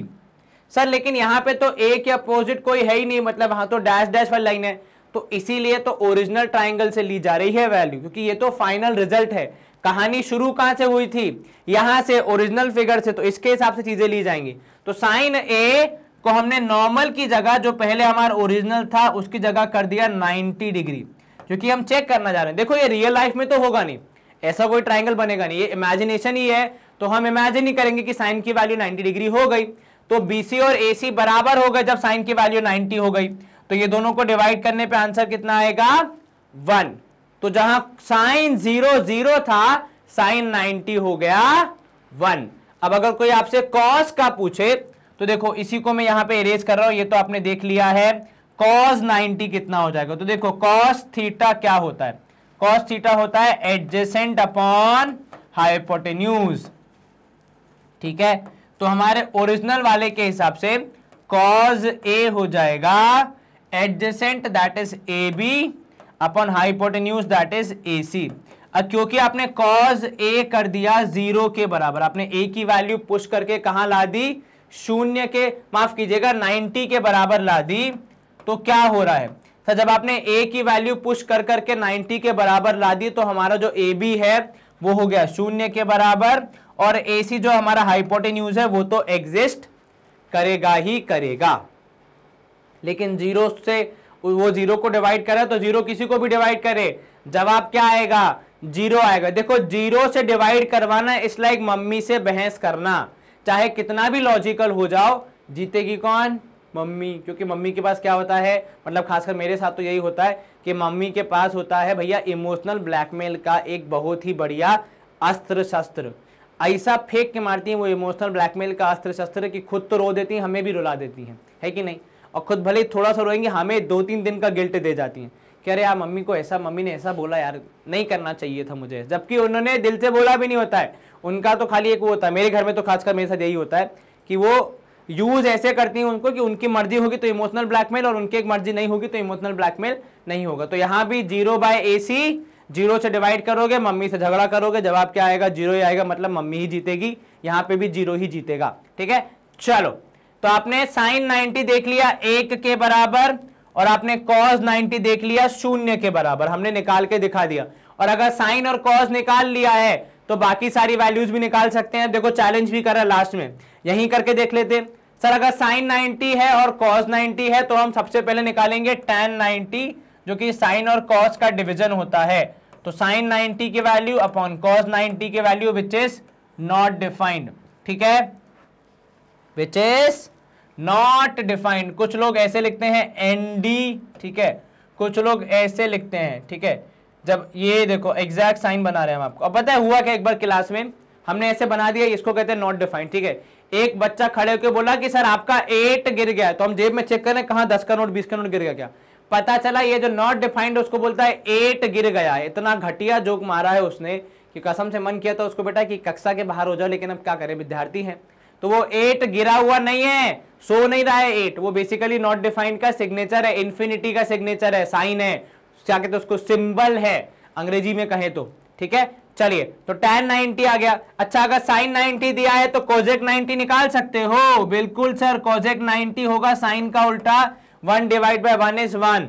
अगर cos 90 दिया है तो sec 90 निकाल सकते हैं, cos का उल्टा, तो 1 divide by 0 which is also not defined. और क्योंकि tan 90 दिया है तो हम cot 90 भी निकाल सकते हैं, तो tan 90 होता है 1/0, cot 90 0/1 which is also equal to 0। कहीं कोई दिक्कत? बिल्कुल नहीं सर, आसानी से हो गया। ये सारी वैल्यूज हमने निकाल दी जो हमें चैलेंज किए गए थे। अगली स्लाइड में मेरे ख्याल से ये सारी वैल्यूज होंगी। जी हाँ बिल्कुल, पूरा का पूरा टेबल है। चलिए तो इस पूरे टेबल को अब हम करेंगे एक बार कंठस्थ, अर्थात अच्छे से याद, क्योंकि ये सारी वैल्यूज पे बेस्ड एक पूरी एक्सरसाइज है। और अगर मैं बोर्ड की स्पेसिफिक बात करूं तो कम से कम एक सवाल 2 या 3 नंबर का आएगा ही आएगा, जहां पे आपको ये सारी वैल्यूज रखनी है और आंसर बताना है। और गलती से भी ये मत मान लेना कि बोर्ड में ये टेबल छपा हुआ आएगा, ना मुन्ना ना, ये वैल्यूज आपको याद रखनी है, बोर्ड्स में नहीं दी जाएंगी। आपको खुद ही याद करके वहां पे अपने जवाब का, मतलब प्रश्न का उत्तर देना है, जवाब को उत्तर देना है, मैं बोल रहा था। चलिए साइन 0 इज, एक बार मेरे साथ बोलो जोर से, साइन 0 इज 0। कौन जय माता दी बोला, क्या सुनाई दिया हमको? चलो हमारे टीम में कोई बोला होगा। तो sine 0 is 0, sine 30 is 1/2, sine 45 1/√2, sine 60 √3/2, sine 90 1। फिर से एक बार, sine 0 is 0, sine 30 is 1/2, sine 45 1/√2, sine 60 √3/2 और साइन 90 इज 1। देखो अगर आप इनके पीछे का लॉजिक समझ पाए ना तो आपको वैल्यूज भी याद रखने में इजी होगा। ठीक है, उसके बाद cos 0 इज 1, cos 30 इज √3/2। अगर आपको यहां पे cos 0 1 यहां पे याद आना चाहिए कि हमने जब cos 0 किया था तो हमने एंगल को a की जगह 0 तक ला दिया था, इसीलिए बेस और या एडजेसेंट और हाइपोटेन्यूज बराबर हो गए थे, इसीलिए cos 0 इज 1, cos 30 √3/2, cos 45 1/√2। ये आप यहां पे आपको क्या याद आना चाहिए कि 45 डिग्री पे दोनों एंगल बराबर, इसलिए दोनों का रेशियो बराबर। cos 60 हो जाएगा 1/2, cos 90 हो जाएगा 0।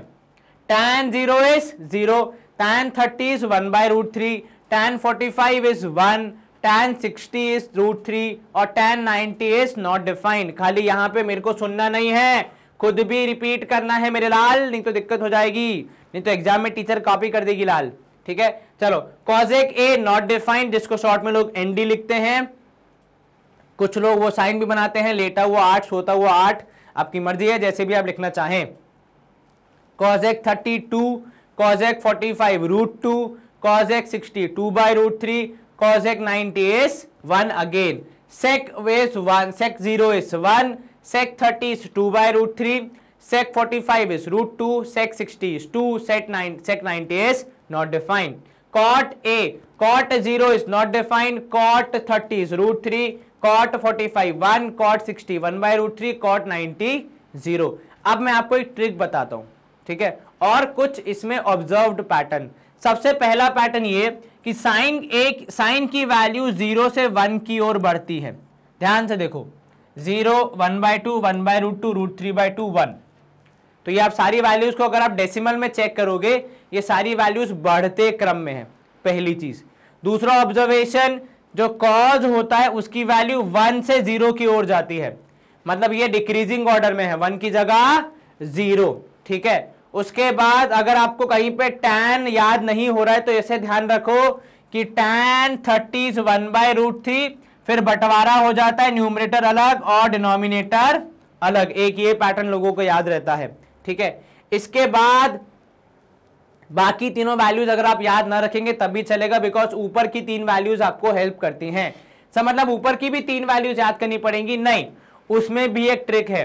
अगर आपने ऑब्जर्व किया हो तो जिस ऑर्डर में साइन ऊपर चलता है उसके रिवर्स ऑर्डर में साइन कॉस चलता है। मतलब यहां देखो साइन 90 0, मतलब साइन की आखिरी वैल्यू इज 1, tan की पहली वैल्यू कॉस की पहली वैल्यू 1, उसके बाद फिर साइन 60 है √3/2, तो यहां पे कॉस की पहली वैल्यू है √3/2, साइन 45 1/√2, तो ये भी 1/√2, यहां पे साइन 30 1/2, यहां पे कॉस 60 1/2, और यहां पे साइन 0 is 0, यहां पे कॉस 90 0। तो अगर आप ऐसे देखें तो इन वैल्यूज की अगर मैं नंबरिंग कर दूं तो ये मान लो फर्स्ट वैल्यू, ये सेकंड वैल्यू, ये third value, fourth value, fifth value, यहां पे साइन की पांचवी वैल्यू कॉस की पहली वैल्यू है, तो यहां पे उल्टा चलता है 5 4 3 2 1। तो पैटर्न कैसा हो रहा है? पैटर्न उल्टा हो रहा है। तो अगर मुझे इनमें से केवल साइन वाली वैल्यूज याद है ना तो मैं पूरा टेबल आसानी से बना सकता हूं। कैसे सर? देखो ऐसे मैंने जो शॉर्ट ट्रिक सीखी है मैंने ऐसे करके रखा है कि भैया मुझे साइन की वैल्यूज याद होनी चाहिए, तो 0 1/2 1/√2 √3/2 और 1, 5 एंगल 5 वैल्यूज। कॉज इसका उल्टा 1 √3/2 1/√2 1/2 0, साइन आ गया कॉज आ गया, tan इन दोनों का डिवीजन 0/1 इज 0, यहां पे कैंसिल होके 2 से 2 कैंसिल 1/√3 पूरा पूरा कैंसिल होके 1, यहां पे कैंसिल होके केवल √3 और यहां हो जाएगा नॉट डिफाइंड। ठीक है, तो यहां पे आपने एनडी लिख दिया। साइन कॉस tan आ गया, अब इनका अपोजिट करना और आपको सेक कॉजेक और कॉजेक सेक और कॉट मिल जाएगा, सिंपल। तो मैंने केवल याद कौन सी रखी? मैंने केवल साइन की सारी वैल्यूज याद रखी, उसको उल्टा करके मैंने कॉस बना दिया, दोनों को डिवाइड करके मैंने tan बना दिया, और फिर अब इन तीनों का रेसिप्रोकल करके मैं कॉजेक सेक और कॉट भी बना लूंगा। तो कल को अगर एग्जाम में सवाल आता है और मुझे सारी वैल्यूज नहीं याद है, केवल और केवल साइन की वैल्यू भी याद है, तो भी मैं टेबल को अपने एक छोटे वाले फॉर्मेट में यूज कर सकता हूं। ये बेसिकली मैं आपको कहना चाह रहा हूं, ठीक है, क्योंकि एग्जाम में ये सारी वैल्यूज पे बेस्ड पक्का एक क्वेश्चन तो आएगा ही आएगा।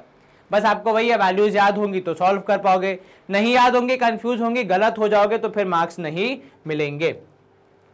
चलिए यहां पे देखो remark, from the table you can observe that angle A increases from 0 to 90, sine A increase from 0 to 1। वही मैंने बोला कि साइन जो होता है वो इंक्रीज होता है, कॉस जो होता है वो डिक्रीज होता है। साइन होता है 0 से 1 की तरफ, कॉस जाता है 1 से 0 की तरफ, तो एक इंक्रीज होता है दूसरा डिक्रीज होता है। अब यहां पे देखो एग्जाम्पल क्या दिया है आपको, एग्जाम्पल 6 कह रहा है आपसे कि यदि एक ट्राइंगल है एबीसी जो कि एंगल बी पे है राइट एंगल, ठीक है, वहां पे दिख भी रहा है, और ए बी की वैल्यू है 5, आपको एक वैल्यू दे दी है। ये प्योर प्रैक्टिकल क्वेश्चन है जहां पे आपको एक वैल्यू दे दी है ट्राइंगल के साइड की, ठीक है, एंगल दे दिया है कि राइट एंगल पे है, उसके बाद किस एंगल से आप देख रही हो, किसका पर्सपेक्टिव लेके, किस एंगल का नजरिया लेके आप पूरे समीकरण को देख रहे हैं, उसके बाद आपको बाकी साइड्स की लेंथ बतानी है। तो अब तक जो हम थे साइड्स की लेंथ के लिए पाइथागोरस बाबा पर निर्भर थे, वो भी तब जब आपको 2 पता हो और तीसरी निकालना हो। पर अगर अब आपको क्योंकि कुछ स्पेसिफिक एंगल के रेशियोज याद हो गए हैं, आप आसानी से उन वैल्यूज को भी दिखा सकते हैं, उन वैल्यूज को भी निकाल सकते हैं जो कि आपको नहीं पता है। मतलब यहां पे 3 की जगह आपको 1, 2 की जगह आपको 1 ही पता है, और आपने वो 1 से भी बाकी दोनों निकाल लेनी है। कैसे? यूजिंग दीज स्पेसिफिक एंगल के रेशियोज। ये एडवांटेज है ट्रिग्नोमेट्री का। ट्रिग्नोमेट्री वो चीजें भी इवैल्यूएट करवा सकता है जो कि नॉर्मली इवैल्यूएट करना असंभव है।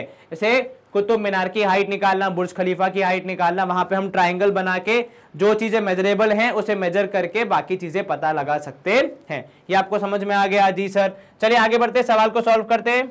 देखो अब ये जो सवाल है ना, ये एक्चुअली बहुत कॉम्प्लेक्स चीज नहीं है, बल्कि मैं आपको अगर बताऊं ईमानदारी से तो ऐसी मैथमेटिक्स आप पहले ही कर चुके हैं। फॉर एग्जाम्पल, अगर आपको कहीं पे 2 किलो आलू का दाम पता हो, आलू, ठीक है, आलू कैसे लिखेंगे? ऐसे लिखेंगे ना, जैसे छोड़ो जैसे भी लिखेंगे। 2 किलो पोटैटो का प्राइस पता हो आपको यदि, तो मान लो वो है 20 रुपए, और मैं आपसे पूछूं कि मुझे 5 किलो का दाम बता दो, बता पाओगे? आराम से सर। ठीक वैसा ही यहां पे है, आपको एक स्टैंडर्ड एंगल के लिए एक स्टैंडर्ड रेशियो, एक स्टैंडर्ड वैल्यू दे दी है, जिसकी मदद से आप इस स्पेसिफिक केस के लिए वैल्यूज बताएंगे। ये है पूरा आपका यहां पे पूरा जो हम कहते हैं ना कहानी का सार मैं आपको बताऊं तो यही होगा, और अभी आप सॉल्व करोगे तो आपको समझ में आएगा। ठीक है, चलिए शुरू करते हैं हम लोग। तो हमारा ट्राइंगल है एबीसी, तो आप लिखेंगे इन ट्राइंगल एबीसी क्या होगा सर, एक तो एंगल बी है 90 डिग्री, ये मेंशन कर दो, क्योंकि अगर ये मेंशन है तो फिर हम ये श्योर हो सकते हैं कि यहां पे हम ट्रिग्नोमेट्री लगा रहे हैं। दूसरा आपने लिखा है कि एंगल ए सी बी हो जाएगा कितना, ए सी बी है 30 डिग्री, ब्रैकेट में लिख दो कि यही आपका थीटा है। ठीक है, मतलब इसी के हिसाब से आप बाकी सारी चीजें करोगे। अब आपको क्या क्या निकालना है सर, बीसी और एसी निकालना है। तो अगर मैं ये 30 डिग्री वाले को मान रहा हूं थीटा, मतलब जिसके नजरिए से सारी चीजें होंगी, तो ये 5 सेंटीमीटर वाली साइड हो जाएगी ऑपोजिट, ये नीचे वाली हो जाएगी एडजेसेंट, और ये हो जाएगा हाइपोटेन्यूज। अगर इनमें से कोई दो पता होती तो तीसरी हम पाइथागोरस से निकाल लेते, लेकिन देखो गणित हमेशा तैयार रहता है हर चुनौती के लिए। तो मान लो ऐसी चुनौती आ गई कि एक ही साइड पता है और एंगल पता है, अब निकालो बाकी, तो वो हम रेशियो की मदद से निकालेंगे। जैसे यहां पे हम करेंगे साइन थीटा का उपयोग। साइन थीटा होता है ऑपोजिट अपॉन हाइपोटेन्यूज। अब ये है बहुत जनरल, इसको अब हम ट्राइंगल के हिसाब से लाएंगे, तो ट्राइंगल के हिसाब से हो जाएगा sine C, that is angle C को कंसिडर करते हुए अपोजिट में हो जाएगा ए बी अपॉन हाइपोटेन्यूज हो जाएगा ए सी। ये आपको समझ में आ गया जी सर, ये आपने अब ट्राइंगल के हिसाब से कर दिया। अब जो ट्राइंगल के हिसाब से किया है उसमें वैल्यूज रख दो। तो आपको साइन एंगल सी की वैल्यू पता है, तो आपने रखा साइन ऑफ 30 डिग्री। आपको ए बी की वैल्यू पता है 5, तो आपने रख दी 5। आपको ए सी की वैल्यू अब निकालनी है। अब आपको साइन 30 की जनरल वैल्यू पता है, कितनी होती है सर, साइन 30 होता है 1/2। तो यहां पे आप साइन 30 की जनरल वैल्यू रख देंगे 1/2, वो रेशियो रख देंगे जिसमें ट्राइंगल की साइड्स मेजर होती हैं, अगर उनके बीच का एंगल 30 डिग्री है तो यहां पे 1/2 would be equal to 5/AC। ठीक है, तो आपने AC निकालने के लिए क्रॉस मल्टीप्लाई करना है, 5 2 हो जाएगा 10। तो यहां पे AC की वैल्यू आई 10 यूनिट्स या 10 सेंटीमीटर।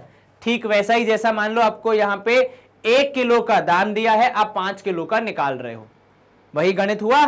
ठीक वैसा यहां पे हुआ कि साइन 30 की इन जनरल क्या रेशियो होगी वो दी है, और वह रेशियो इस स्पेसिफिक फेस में क्या वैल्यू देगी। क्योंकि देखो रेशियो अगर आपका आ रहा है 1/2, तो ये 1/2 रेशियो आने के मेरे पास 500 से ज्यादा एग्जांपल हो सकते हैं, जिनको डिवाइड करने पे रेशियो 1/2 आएगा। 2/4, 3/6, 4/8, 5/10, 11, 6/12, 7/14, ये सारे एग्जांपल काहे के हैं, ये रेशियो 1/2 ला सकते हैं। इसके अलावा 20/40, 30/60, अरे 100/200, अरे 500/1000, ये सारे रेशियो किसके हो जाएंगे 1/2 के।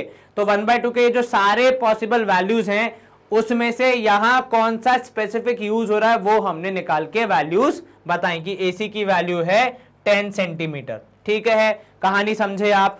अब आपको निकालना है एडजेसेंट साइड भी। तो अब या तो यहां पे आपको दो वैल्यूज पता है, तीसरी निकालने के लिए क्या करोगे, पाइथागोरस थ्योरम यूज करोगे, लेकिन मेहनत ज्यादा है। उससे आसान क्या हो जाएगा, रेशियो यूज कर लो। कौन सा सर, अभी हमने साइन यूज किया, अब हम चेंज करके आ जाते हैं दूसरे पे, देख लेते हैं। देखो अब दूसरा कौन सा होगा सर, वो हो जाएगा कॉस थीटा। ठीक है ना, कॉस थीटा क्या होता है सर, कॉस थीटा होता है एडजेसेंट अपॉन हाइपोटेन्यूज। क्या होता है cos theta, adjacent upon hypotenuse. ठीक है, कॉस यहां पे हमारे लिए एंगल कौन सा पहले हम वो मेंशन करेंगे, तो सी एंगल है। थीटा की जगह पे आपने क्या लिख दिया, सी एंगल। ठीक है, एडजेसेंट का नाम BC, हाइपोटेन्यूज का नाम AC। देखो क्या सिस्टमैटिक ऑर्डर में कर रहे हैं, पहले हमने लिखा फॉर्मूला, फिर हमने लिखे स्पेसिफिक एंगल के names in terms of triangle.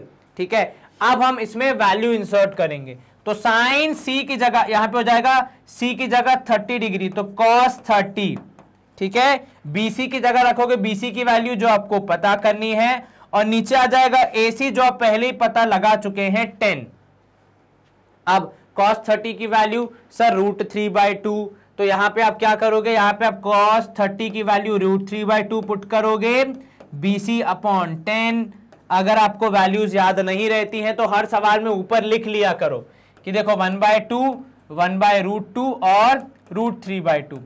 ये कौन से हैं सर, ये इन जनरल साइन की 3 वैल्यू है, 30, 45 और 60।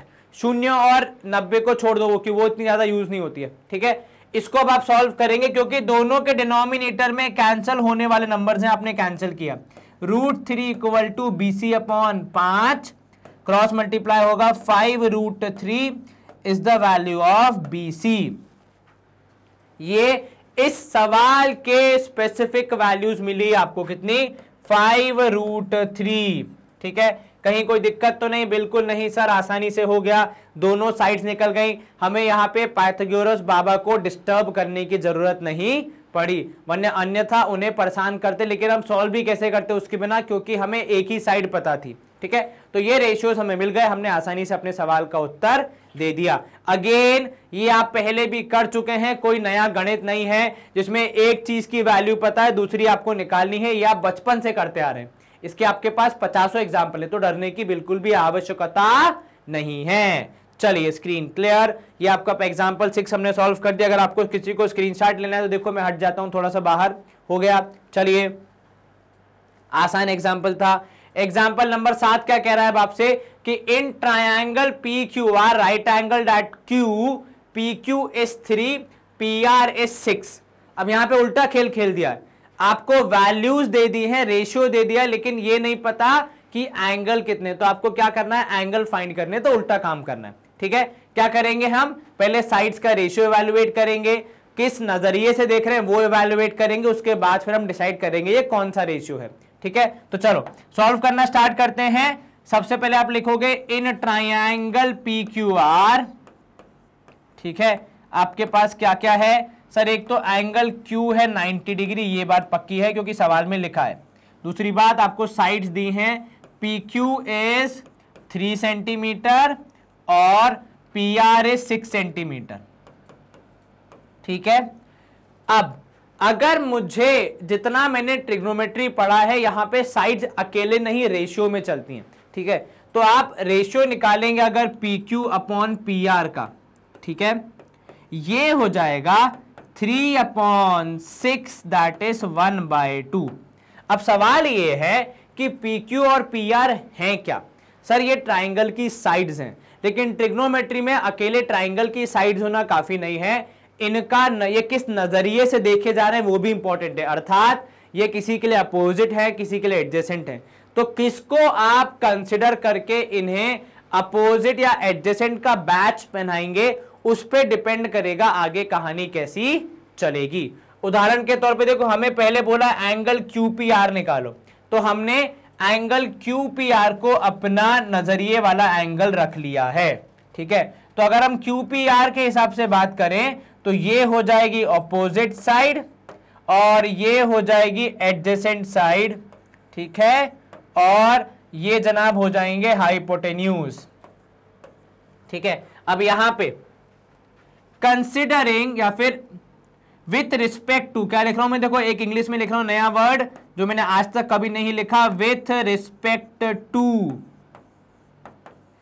Angle, with respect to angle, ठीक है, QPR। सर जरा इसका मतलब समझाएंगे, आपने लिखा क्या, मैंने लिखा है देखो कि QPR के संदर्भ में, यहां पे रिस्पेक्ट का मतलब इज्जत वाला नहीं है, यहां पे रिस्पेक्ट का मतलब है कि QPR के संदर्भ में PQ इज एडजेसेंट साइड, ठीक है, एंड PR इज आपका हाइपोटेन्यूज, ठीक है। तो अब यहां पे क्या आपको नई सफलता मिल गई है सर, हमें सफलता ये मिली है कि अब हम बोल सकते हैं PQ/PR is equal to adjacent upon hypotenuse which is equal to 1/2। ये ठीक है, यहां तक आपको फिल्म समझ में आ गई, पिक्चर समझ में आ गई, हम कैसे आगे बढ़ रहे हैं। हमने पहले साइड्स का रेशियो निकाला, क्योंकि पूरा ट्रिग्नोमेट्री साइड्स के रेशियो पे डिपेंड करती है। रेशियो निकाल के फिर हमने दोनों में से किसी एक एंगल को पकड़ा कि किस एंगल के संदर्भ में अब आगे की बात होगी, क्योंकि अगर आप संदर्भ नहीं पकड़ेंगे, कंटेक्स्ट नहीं पकड़ेंगे, किसके हिसाब से बात हो रही है, फिर हम कभी किसी नतीजे पे नहीं निकल पाएंगे। क्योंकि ये जो एडजेसेंट और अपोजिट का बैच है ये एंगल के हिसाब से मिलता है, सबका फिक्स नहीं होता। जो P के लिए एडजेसेंट है वो R के लिए नहीं होगा, इसीलिए हमें यहाँ पे डिसाइड करना पड़ेगा किसके रिस्पेक्ट में, किसके संदर्भ में, किसके कंटेक्स्ट में हम पूरा आगे का सॉल्व कर रहे हैं। तो PQ को हमने माना एडजेसेंट बिकॉज हमने एंगल QPR को माना हमारा संदर्भ की जहां से पूरी बात, पूरा नजरिया एस्टैब्लिश हो रहा है। PR को माना हमने हाइपोटेन्यूज, तो अब हमें मिल रहा है कि एडजेसेंट अपॉन हाइपोटेन्यूज है 1/2। ठीक है, अब एडजेसेंट अपॉन हाइपोटेन्यूज को मैथमेटिकली क्या कहा जाता है, कौन सा रेशियो है सर, ये है कॉस थीटा। कॉस थीटा होता है एडजेसेंट अपॉन हाइपोटेन्यूज। और यहां पे इस सवाल के हिसाब से जो हमारा थीटा था वो था एंगल P, तो यहां पे मैं लिख रहा हूं कि cos P is equal to adjacent upon hypotenuse, ये ध्यान देना जरा, विच इज इक्वल टू एडजेसेंट का नाम था PQ, यहां पे नाम होगा PR और ये हो जाएगा इक्वल टू 1/2। तो अब पूरा गणित कहां पे आके रुक गया है, वो यहां पे कि cos P की वैल्यू है 1/2, ये बात बिल्कुल अच्छे समझ में आ गई हमें। ठीक है, क्योंकि cos P के हिसाब से ये एडजेसेंट और हाइपोटेन्यूज हमने डिसाइड किए थे, तो cos P हो गया 1/2। अब अगर आपको इनको सॉल्व करना है तो आप सोचो ऐसा कौन सा cos का वैल्यू है जिसपे वो 1/2 के बराबर हो जाता है। तो यहां पे आप क्या बोलेंगे कि देखो cos P is equal to cos of 60 degree, या फिर अगर आप इसको जगह कम है तो मैं ऐसे लिख सकता हूं कि नाउ कॉस 60 डिग्री होता है 101/2 के बराबर। आप चाहे तो चेक कर सकते हैं, cos 30 √3/2, cos 45 1/√2, cos 60 होता है 1/2। तो यहां से आप क्या कंक्लूड कर सकते हैं कि एंगल P की वैल्यू हो जाएगी 60 डिग्री के बराबर। ठीक है, तो अब क्योंकि एंगल P है 60, तो हम क्या बोलेंगे कि एंगल QPR की वैल्यू हो जाएगी जनाब 60 डिग्री, और उसी को ध्यान में रखते हुए एंगल PRQ हो जाएगा किसके तहत, एंगल सम प्रॉपर्टी के तहत 180 minus 90 minus 60 that is equal to 30 degree. Bracket में क्या रीजन होगा, एंगल सम प्रॉपर्टी। इस बार हमने एक ही बार रेशियो को यूज करके अपना जवाब बता दिया। आप चाहें तो रेशियो यूज करके PRQ निकाल सकते हैं, पर वो अननेसेसरी मेहनत करने वाली बात हो जाएगी, जबकि यहाँ सिंपल बेसिक बचपन के कॉन्सेप्ट के हिसाब से भी हम उसको सॉल्व कर पा रहे हैं। ठीक है, क्या किया हमने यहाँ पे पहले ट्राइंगल को पकड़ा, उसमें क्योंकि ट्रिग्नोमेट्री यूज करनी है तो साइड्स का रेशियो निकाला, फिर साइड्स का रेशियो जो निकाला उसमें हमने साइड्स को बैच दिया कि वो एडजेसेंट हैं कि अपोजिट हैं based on the angle that we are considering, जिस एंगल को ध्यान में रख के हम पूरा सवाल निपटा रहे हैं। उसके हिसाब से एडजेसेंट अपॉन हाइपोटेन्यूज का सिचुएशन बना which is cos theta. cos theta को हमने P के रूप में कन्वर्ट किया क्योंकि P हमारा एंगल था जिसके बारे में पूरी बात चल रही थी। सॉल्व करते करते हमें P की वैल्यू पता चली 60 डिग्री के बराबर, फिर हम एंगल PRQ निकाल पाए विच इज 30 डिग्री। दोनों एंगल मिल गए, पूरी कहानी समाप्त हो गई। कहीं कोई दिक्कत तो नहीं, बिल्कुल नहीं सर। चलिए स्क्रीन करेंगे यहाँ पे क्लियर और मूव करेंगे एग्जाम्पल 8 की तरफ, जो कि अब देखो क्या बोल रहा है कि यदि साइन A प्लस बी है 1/2 के बराबर, साइन A माइनस बी है 1/2 के बराबर, और कॉस A प्लस बी है 1/2 के बराबर, तो आपको A और B की वैल्यू बतानी है। यहाँ पे चित्र का कुछ खास महत्व नहीं है तो आप उसकी टेंशन न ले। चलिए यहाँ पे शुरू करते हैं हम लोग। सबसे पहले क्या दिया है सर, यहां साफ साफ शब्दों में लिखा है कि साइन A माइनस बी करने पे 1/2 आता है। अब आपको यहाँ पे क्या करना है, आपको यहाँ पे अपना दिमाग दौड़ाना है कि साइन और साइन की कौन सी वैल्यू के लिए, तो हम लिखेंगे वी नो दैट, हमें पता है कि साइन 30 डिग्री होता है 1/2 के बराबर। ठीक है, विच मीन्स यहां पे हम क्या कंक्लूड करेंगे कि देयरफॉर यहां पे ये कंक्लूड किया जा सकता है कि sine of A minus B would be equal to sine of 30 degree. ठीक है, साइन से साइन हो जाएगा कैंसिल, तो कुल मिला के कहानी का सार a माइनस बी हो जाएगा 30 डिग्री के बराबर। सर लेकिन आपने तो कहा था साइन से साइन कैंसिल नहीं कर सकते। देखो जब वहां पे मैं आपको ये समझाना चाह रहा था कि चीजें कैंसिल नहीं हो सकती, यहां पे भी हम कैंसिल नहीं कर रहे हैं, हम यहां पे रिजल्ट बता रहे हैं कि अगर दो रेशियोज बराबर हैं तो आप ऐसा कह सकते हो कि a माइनस बी की वैल्यू 30 डिग्री के बराबर है। मैंने यहां कहीं कट लगाया क्या? नहीं, मैं यहां क्या कर रहा हूं, एक कंक्लूजन निकाल रहा हूं based on a given statement. ठीक है, तो साइन अगर कोई मल्टीप्लाइंग फैक्टर नहीं जिसे हम कैंसिल कर रहे हैं, हम बेसिकली यहां एंगल्स की वैल्यू आइडेंटिफाई कर रहे हैं। ठीक है, चलिए ये हो गया हमारा पहला पार्ट। अब लेकिन दूसरा स्टेटमेंट है, जरा उसको भी हम लोग यूज कर ले। तो उसमें दिया है कि cos of a plus B is equal to 1/2। ठीक है, तो cos of a plus B is 1/2। तो अब यहां पे क्या लिखेंगे, यहां पे हम लिखेंगे कि वी नो दैट, हमें पता है कि cos की एक वैल्यू है जो कि 1/2 के बराबर होती है, और वो है cos 60 degree. cos 30 cos 30 √3/2, cos 45 1/√2, cos 60 1/2। जितना ज्यादा रिपीट करोगे, भले ही जो नहीं पूछा है वो भी रिपीट करोगे, तो वैल्यूज याद हो जाएंगी। तो इसके हिसाब से अब क्या होगा, यहां से क्या कंक्लूजन निकलेगा कि देयरफॉर यहां पर हम बोल सकते हैं कि cos of a plus B is equal to cos of 60। कहने का तात्पर्य a प्लस बी की वैल्यू है 60 के बराबर। अब देखो यहां पे दो इक्वेशन, एक कह रही है कि a माइनस बी करने पे 30 मिलेगा, दूसरी कह रही है कि a प्लस बी करने पे 60 मिलेगा। आपको यहां पे a और b की वैल्यू बतानी है। क्या करोगे, सर हमने लीनियर इक्वेशन इन 2 वेरिएबल्स भली भांति सॉल्व किया है, उसी का यूज करेंगे। तो a माइनस बी हो गया 30 और a प्लस बी हो गया 60। अब आप क्या करेंगे, दोनों को ऐड कर देंगे तो क्या हो जाएंगी चीजें कैंसिल, a प्लस a 2a minus B plus B cancel होके 0, 30 और 60 हो जाएगा 90। a की वैल्यू हो जाएगी 45 डिग्री के बराबर, क्योंकि 2 से डिवाइड करेंगे, 90 डिवाइड बाय 2 हो गया 45। अगर a की वैल्यू 45 है तो क्या आप b की वैल्यू बता सकते हैं देश दुनिया को? जी सर बिल्कुल।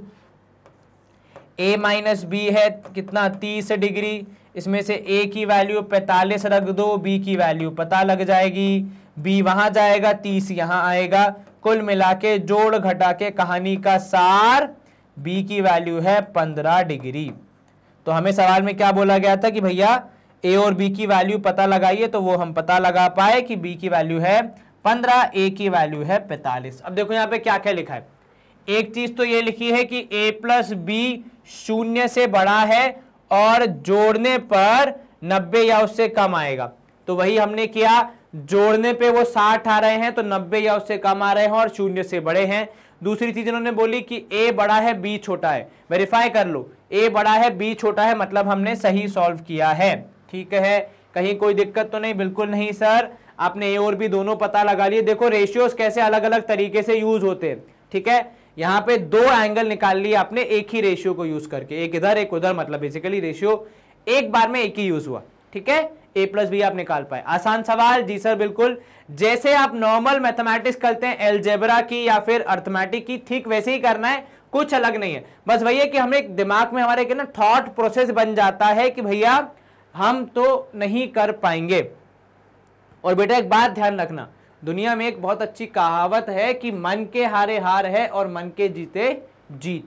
अर्थात अगर आपने ये तय कर लिया है कि आप कोई चीज नहीं कर पाएंगे, या फिर आपके मन ने ये तय कर लिया है कि नहीं हम ये चीज नहीं प्राप्त कर पाएंगे, हम यहाँ सफल नहीं हो पाएंगे, तो वो चीज कभी आप नहीं कर पाएंगे। पर अगर आपने मन में ठान लिया है कि हमें ये चीज करनी है, इस ऊंचाई तक पहुंचना है, ये सक्सेस हमें पाना है, तो फिर आप वहां तक बिल्कुल पहुंच जाएंगे। ठीक है, चलिए अब यहां पे हमारे पास एक्सरसाइज 8.1 का आरंभ हो चुका है, सवालों का सिलसिला शुरू हो चुका है। सबसे पहला सवाल है, क्या कह रहा है हमारा पहला सवाल कि साइंस इन सब की वैल्यूज को सॉल्व करके आंसर बताओ। रेफरेंस के लिए मैं यहां पे वैल्यू लिख रहा हूं 1/2, 1/√2 और √3/2। तो ये 30, 45 और 60 है। साइन का, कॉस का भी लिख देते हैं, तो √3/2 1/√2 और 1/2। चलो साइन 60, सर साइन 60 हो जाएगा, साइन 30 इज 1/2, साइन 45 1/√2, साइन 60 √3/2 लिखा हुआ है, फिर भी मैं रिपीट कर रहा हूं ताकि आपको और मुझे याद हो जाए। cos 30 √3/2, वेरी गुड, पहली ही वैल्यू है। साइन 30 हो जाएगा 1/2, cos 60 हो जाएगा 1/2। ठीक है, सॉल्व करेंगे, √3 इंटू 3 हो जाएगा 3, 2 इंटू 2 हो जाएगा 4, 1 इंटू 1 हो जाएगा 1, 2 इंटू 2 हो जाएगा 4, 3 + 1 आएगा 4/4, दैट इज इक्वल टू 1। आसान, कुछ मुश्किल लगा इसमें नहीं, वैल्यूज बताते रखते गए, मल्टीप्लाई करते गए, सॉल्व करते गए, आंसर आपके पास तुरंत। चलिए स्क्रीन क्लियर। नेक्स्ट क्वेश्चन है, अब इसमें देखो tan आ गया, तो tan की वैल्यूज लिख लो। सर tan की वैल्यू, tan 30 होता है 1/√3, tan 45 सबसे प्यारा 1 और tan 60 होता है √3। ठीक है, चलिए 2 tan स्क्वायर 45, देखो tan स्क्वायर 45 का मतलब क्या होता है कि जो भी tan 45 की वैल्यू है उसका स्क्वायर कर दीजिए। ठीक है, cos स्क्वायर 30, cos भी चाहिए आपको, तो ये होता है बेसिकली cos 30 की जो भी वैल्यू आ रही है उसका स्क्वायर कर दो। लिखने का तरीका थोड़ा अलग है लेकिन कहने का तात्पर्य वही होता है। और देखो इसको लिखने का जो रीजन है वो ये है ऐसे कि अगर आप बिना ब्रैकेट के पावर लगाओगे तो वो एंगल की डिग्री के ऊपर लगेगा, तो वो शायद पावर की पावर ना समझ ले, कोई व्यक्ति इसे डिग्री की जगह 0 ना समझ ले, इसीलिए कंफ्यूजन दूर करने के लिए हमने अलग से यहां पे लगा दी पावर, जो कि क्लियर दे देती है कि इशारा कहना क्या चाह रहा है व्यक्ति। चलो वैल्यूज बोली हैं साइन और कॉस दोनों की, तो हम लिख देते हैं साइन 30 होता है 1/2, साइन 45 1/√2, साइन 60 √3/2, cos 30 √3/2, cos 45 1/√2 और ये हो जाएगा 1/2। tan की भी लिखनी है तो ये हो जाएगा 1/√3, 1 और √3, ये हमने सारी वैल्यूज लिख दी। चलिए tan 45, तो 2 इंटू tan 45 की वैल्यू होती है 1, तो 1 का स्क्वायर, प्लस cos 30 होता है √3/2, लेकिन उसका अपने स्क्वायर करना है, माइनस साइन 60 होता है √3/2, लेकिन उसका भी आपने क्या करना है, स्क्वायर ही करना है। चलिए तो 2 इंटू 1 स्क्वायर, तो 2 इंटू 1 प्लस √3 का स्क्वायर 3, 2 का स्क्वायर 4, माइनस √3 का स्क्वायर 3, 3 का स्क्वायर 4। तो यहां पे आपका जवाब क्या आएगा, आपका जवाब आएगा यहां पे 2, देखो प्लस माइनस सेम वैल्यू, तो यहां पे केवल कुल मिला के 2 ही बचेगा, विच would be your final answer. ये हो गया क्लियर, कोई दिक्कत तो नहीं है? बिल्कुल नहीं सर, जो वैल्यूज पूछी थी हमने वही रखी और अपना आंसर बताया, आंसर आया 2। चलिए स्क्रीन क्लियर। अगला प्रश्न है तीसरा वाला कि cos 45 divide by sec 30 and cosec 30। चलिए cos 45 की वैल्यू, सर cos 30 होता है √3/2, cos 45 होता है 1/√2, तो ऊपर आएगा 1/√2 whole divide by sec 30। sec होता है cos का उल्टा, तो sec 30 निकालना है तो cos 30 पता होना चाहिए, तो cos 30 होता है √3/2, लेकिन यहां sec करना है तो उल्टा हो जाएगा, तो दैट इज 2/√3। साथ ही साथ आपको चाहिए cosec 30, cosec होता है साइन का उल्टा, ठीक है, साइन होता है, साइन 30 होता है 1/2, cosec उसका उल्टा कर देगा, तो यहां हो जाएगा 2/1। बहुत सारी वैल्यूज, अब आप क्या करेंगे, एलसीएम लेंगे, तो जब आप एलसीएम लेंगे तो ऊपर आएगा 1/√2, इसको आपको ज्यादा कर नहीं सकते, नीचे 2 + 2√3 होल डिवाइड बाय √3 हो जाएगा। ठीक है, ये कैसे हुआ सर, यहां 1 मल्टीप्लाई, यहां √3 मल्टीप्लाई और नीचे आ गया केवल √3। अब फ्रैक्शन से फ्रैक्शन को डिवाइड करना हमें आता है, तो ये हो जाएगा 1/√2 इंटू, ठीक है, √3/2 + 2√3। ठीक है, अब इसको आप ऊपर कर लेंगे √3, नीचे आप चाहें तो इसको मल्टीप्लाई कर सकते हैं, तो ये हो जाएगा 2√2 + 2√6, क्योंकि ये √2 इंटू √3 मल्टीप्लाई होकर √6 बन जाएगा। ठीक है, आप चाहें तो 2 कॉमन ले सकते हैं, और इनफैक्ट आप चाहें तो 2√2 कॉमन ले लेंगे तो अंदर आ जाएगा 1 + √3। उसको रैशनलाइज करना है या नहीं, ये मर्जी पूरी की पूरी आपकी है। ठीक है, इतना छोड़ेंगे तो भी कोई दिक्कत नहीं। अगर आप रैशनलाइज करना चाहें तो √3 यहाँ पे आप कॉमन लेंगे, 2√2 माफ कीजिएगा, अंदर आएगा 1 + √3। इसको आप रैशनलाइज करने के लिए 1 - √3 से मल्टीप्लाई करेंगे। जितना आप उसको सॉल्व करते जाएंगे उतनी आपको सफलता मिलती जाएगी, लेकिन इन दी एंड आंसर तो यहीं कहीं आसपास आएगा। ठीक है, अगर एमसीक्यू आता है तो फिर भी इंसान को लगता है कि सिंप्लीफाई करते जाओ जब तक मेरा एमसीक्यू का ऑप्शन नहीं आ रहा, पर अब यहाँ पे तो आप जितना छोड़ेंगे उतना कोई टीचर आपको, बस हाँ ये नहीं कि यहां छोड़ दिया, एटलीस्ट इतना तो कर ही देना। यहां पे छोड़ोगे तो मैं होऊंगा टीचर तो पक्का मार्क्स काट दूंगा कि डिवाइड क्या मैं करूंगा क्या, तो आपको कम से कम इतना तो करना ही पड़ेगा, है ना। चलिए स्क्रीन क्लियर। चौथा प्रश्न क्या है देख लेते हैं। तो चौथा प्रश्न है, देखो sin 30 tan 45 cosec 60, बहुत सारी वैल्यूज हैं। sin 30 1/2, very good. tan 45 1, cosec 60 होता है साइन का उल्टा, साइन 60 होता है √3/2, cosec उसका उल्टा है, तो यहां हो जाएगा, अगर मैं इसको प्रॉपर सीक्वेंशियल ऑर्डर में लिखूं तो ये है 1/1 और यहां हो जाएगा -2/√3 whole divide by sec 30, sec हो जाएगा cos का उल्टा, तो cos 30 होता है √3/2, उसका उल्टा करना है तो ये हो जाएगा 2/√3। ठीक है, फिर cos 60 1/2 सबको पता है, sin 30 1/2 होता है, cos 60 भी 1/2 होता है, cot 45 is also equal to 1। चलिए अब आप क्या करेंगे, सर एलसीएम तो लेना पड़ेगा वरना तो कुछ हो नहीं पाएगा। तो देखो यहां तो ये 1 ही है, तो इन दोनों का पहले हम एलसीएम दोनों पॉजिटिव वालों का ले लेते हैं, तो ये हो जाएगा 1/2 + 1, तो ये हो जाएगा 1 + 2 whole divide by 2, that is minus यहाँ पे 2/√3।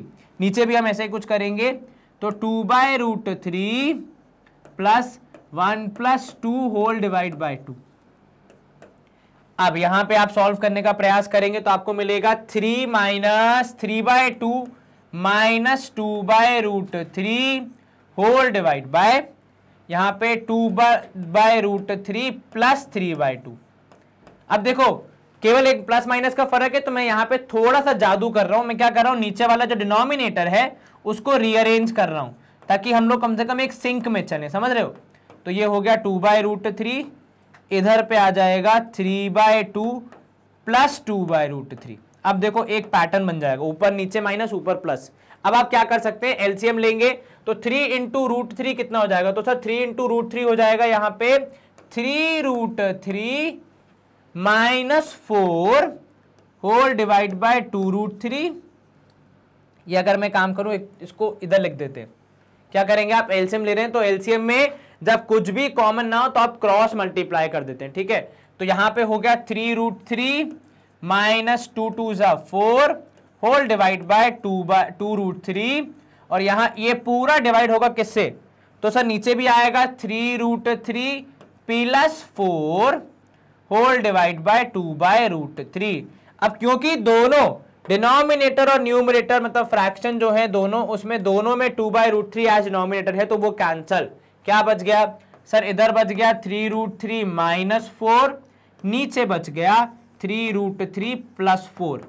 अब आप चाहें तो इसे क्या कर सकते हैं, अंग्रेजी में कहें तो रैशनलाइज, तो इनटू 3√3 - 4 अपॉन 3√3 - 4, ये आपने क्या किया, रैशनलाइजिंग फैक्टर से मल्टीप्लाई। तो जो आपका न्यूमरेटर है वो चेंज हो गया किस रूप में, तो वो हो गया 3√3 - 4 का whole square whole divide by a² - b² के तहत 3√3 का स्क्वायर -4 का स्क्वायर। ठीक है, ये आप रैशनलाइज भी कर रहे हैं लगे हाथ। चलिए 3√3 - 4 का होल स्क्वायर फिलहाल के लिए एज इट इज छोड़ दो। नीचे आपके पास डिनोमिनेटर में बचेगा कितना, सर डिनोमिनेटर में बचेगा हमारे पास 3√3 का स्क्वायर करेंगे तो 3 का स्क्वायर 9, 9 × 3 करेंगे क्योंकि √3 का स्क्वायर होगा तो 3 हो जाएगा, तो 9 × 3 = 27, 27, 4 का स्क्वायर 16, ऊपर भी लिख सकते हैं आप 27 + 16 माइनस, क्योंकि a² + b² - 2ab, तो 2 3 = 6, नहीं 4 3 = 12, 12 2 = 24√3 होल डिवाइड बाय कितना, 27 में 16 गया तो कितना बचेगा, सर 27 में से 16 गया तो हमारे पास बचेगा 7 उधर और 4 इधर, 7 4 11 बचेगा सर। चलिए फाइनल आंसर 27 और 16 जोड़ के सर हो जाएगा 6 और 7 13, 1 कैरी, 2 और 1 3 4, 43 minus 24 root 3 whole divide by 11। ये सिंप्लीफाइड आंसर मैक्सिमम पॉसिबल।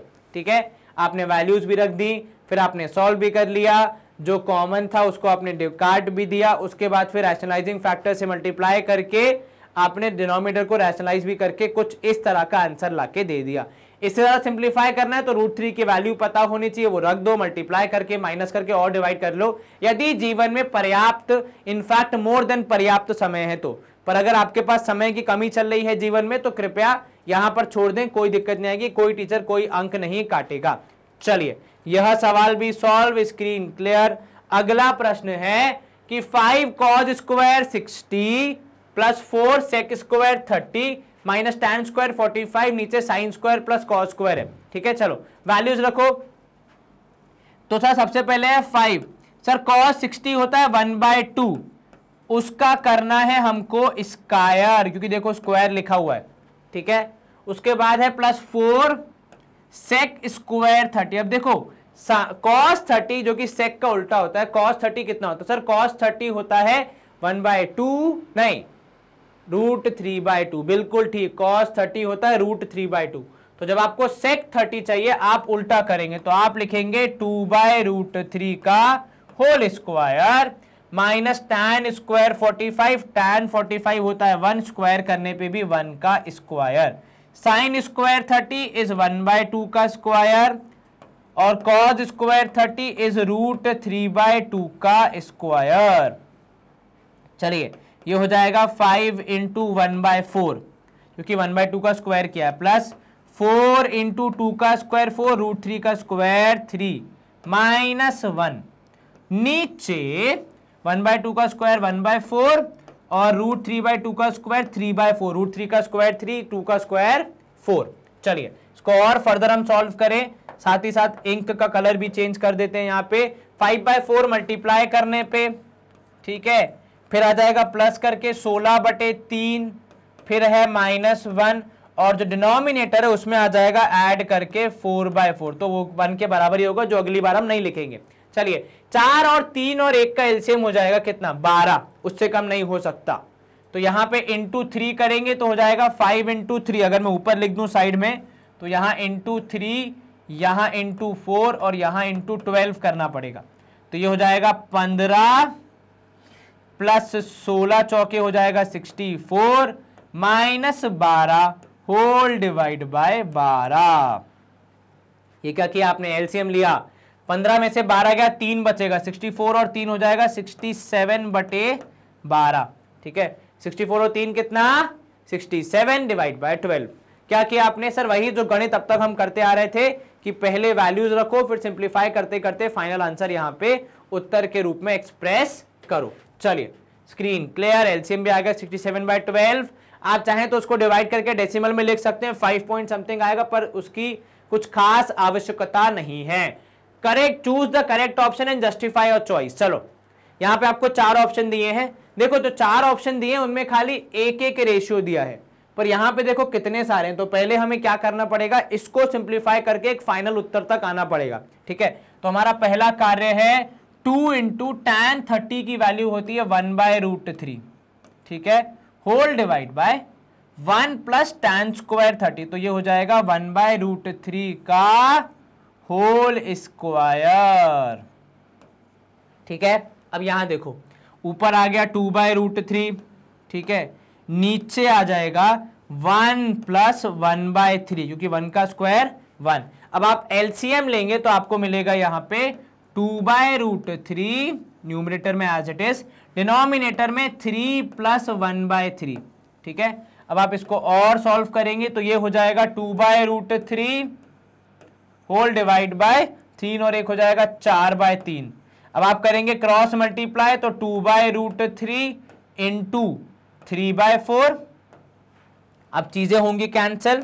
अब कैंसिल कैसे होंगी? तो सर कुछ इस प्रकार की 2 से 4 कैंसिल तो 2 बचेगा, 3 जो होता है वो √3 से हो जाएगा कैंसिल, तो यहां केवल √3 बचेगा, क्योंकि √3 जो होता है उसमें अगर √3 मल्टीप्लाई करते हो तब 3 बनता है। तो आपने एक √3 हटा दिया, दूसरा केवल एक बचेगा, तो काट पीट के जोड़ घटा के जवाब आया √3/2।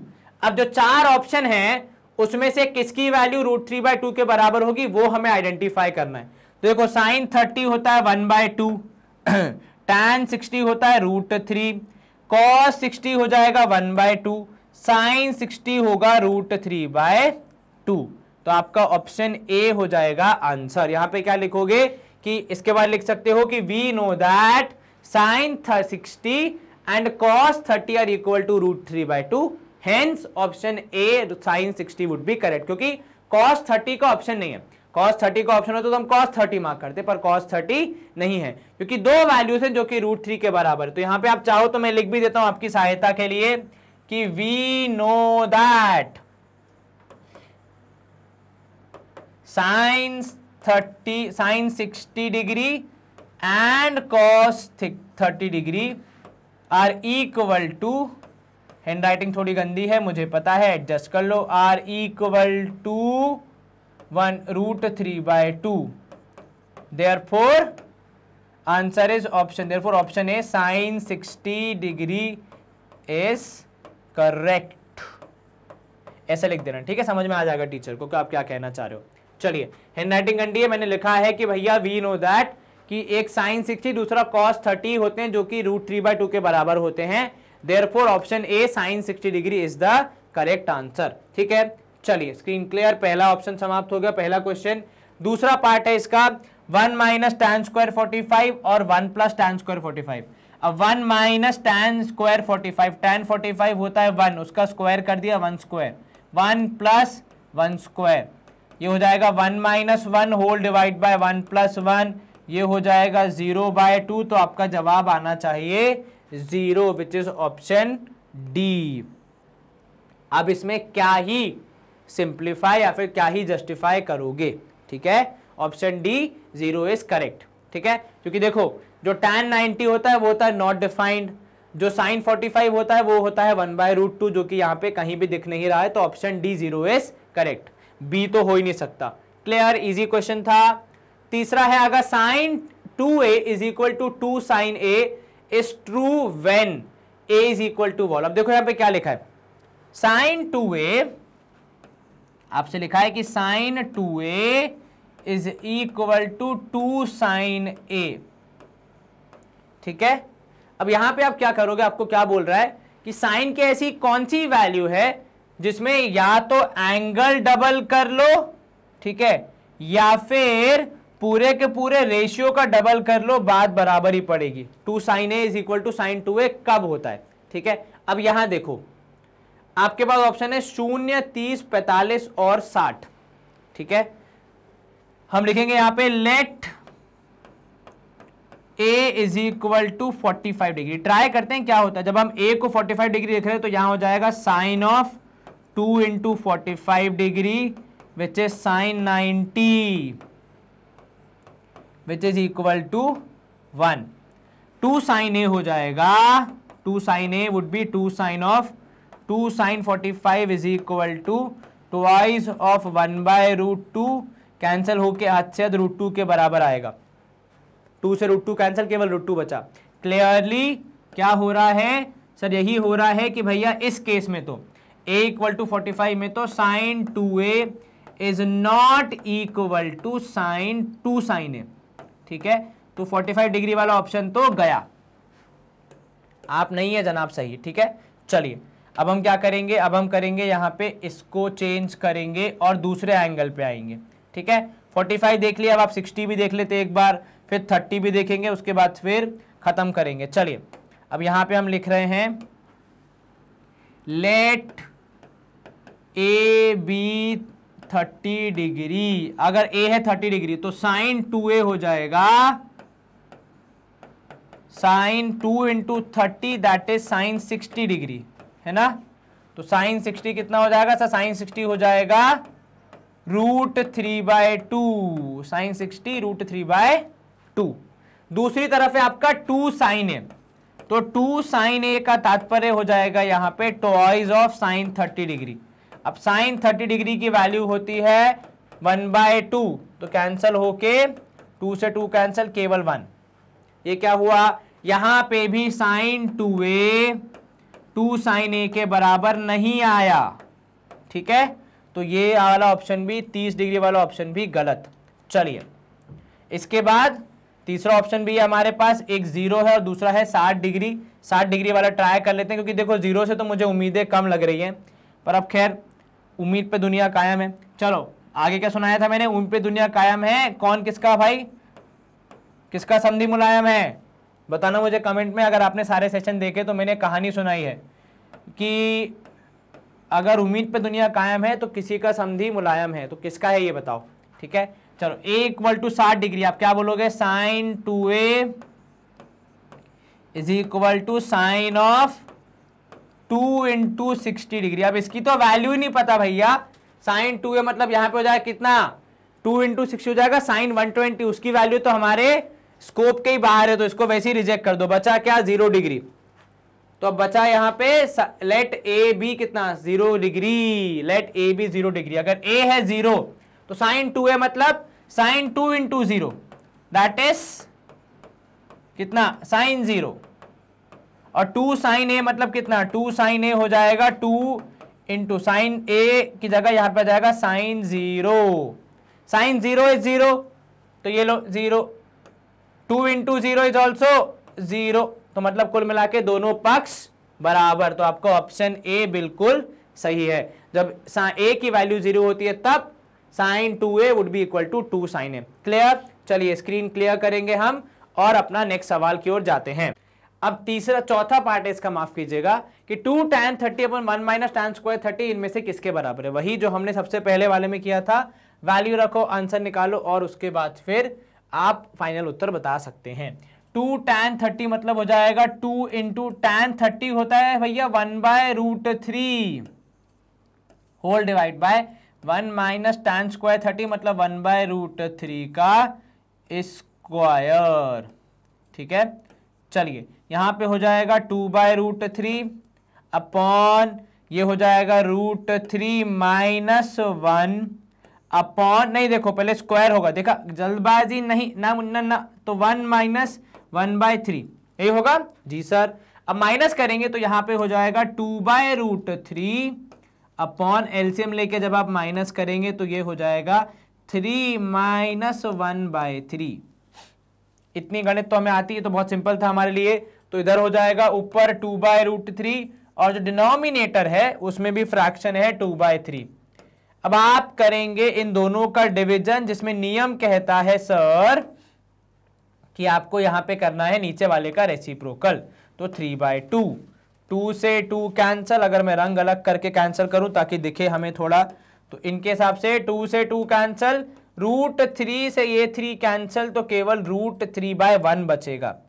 अब √3/1 मतलब बेसिकली √3।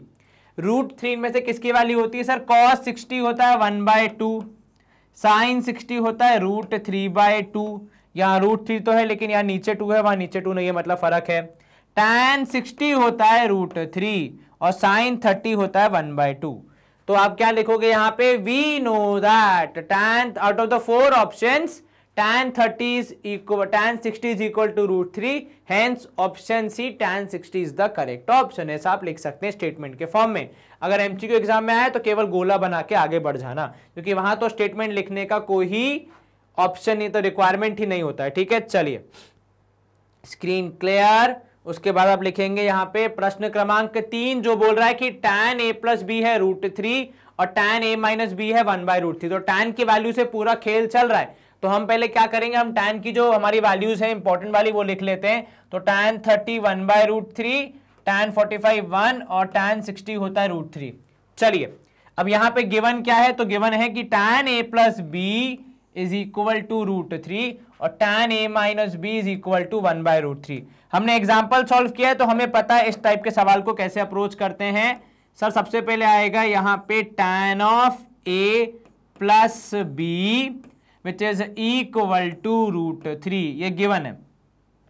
यहां पे आप लिख सकते हो ब्रैकेट में गिवन, ठीक है।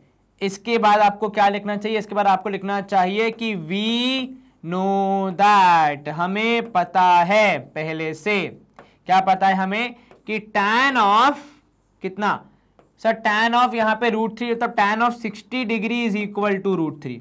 वो देखो ऊपर वैल्यूज लिखी भी हैं, 1/√3 1 और √3, तो tan 60 इज √3। अब चूंकि tan 60 √3 है तो हम क्या बोलेंगे, देयरफॉर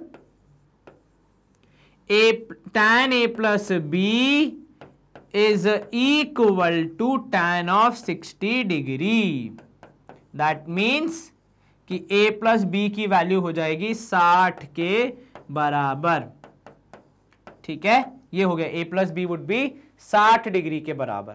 ठीक है, यहां से हमें एक इंफॉर्मेशन मिल गई। अब हम यहां पे दूसरी वाली जो इंफॉर्मेशन है उसको भी यूज करेंगे, क्योंकि हमें दो वैल्यूज बतानी है, a और b, और जब भी दो वैल्यूज बतानी होती है तो दो इक्वेशन रिक्वायर्ड होती है। अब यहां पे देखो, दूसरा है कि भैया tan of a minus B is equal to 1/√3, लगभग वही प्रोसेस, दैट इज हमें ज्ञात है भली भांति, अंग्रेजी में लिख दिया मैंने। चलो, वी नो दैट कि भैया tan ऑफ कितना सर, फैन ऑफ नहीं tan ऑफ बोला है मैंने, पता चला घर में जाके पंखा बंद कर दो, घटिया जोक और घटिया लाफ्टर, हा हा हा, लेकिन करना तो पड़ेगा। तो tan 30 degree is equal to 1/√3, है ना। चलो, tan 30 1/√3। अब चूंकि हम ये चीज लिख चुके हैं कि दोनों की वैल्यू 1/√3 बराबर है, तो हम क्या कंक्लूड करेंगे कि देयरफॉर हम ये कंक्लूड कर सकते हैं कि tan a minus B is equal to tan 30 degree, which means a minus B would be equal to 30 degree. दो इक्वेशन, एक में प्लस हो रहा है एक में माइनस हो रहा है, अगर हम दोनों को साथ में सॉल्व करें तो हमें शायद a प्लस बी की वैल्यू मिल जाए। तो अब हम यहां पे आ रहे हैं तीसरे पार्ट की तरफ, जो कह रहा है कि भैया a plus B is equal to 60, a minus B is equal to 30 degree.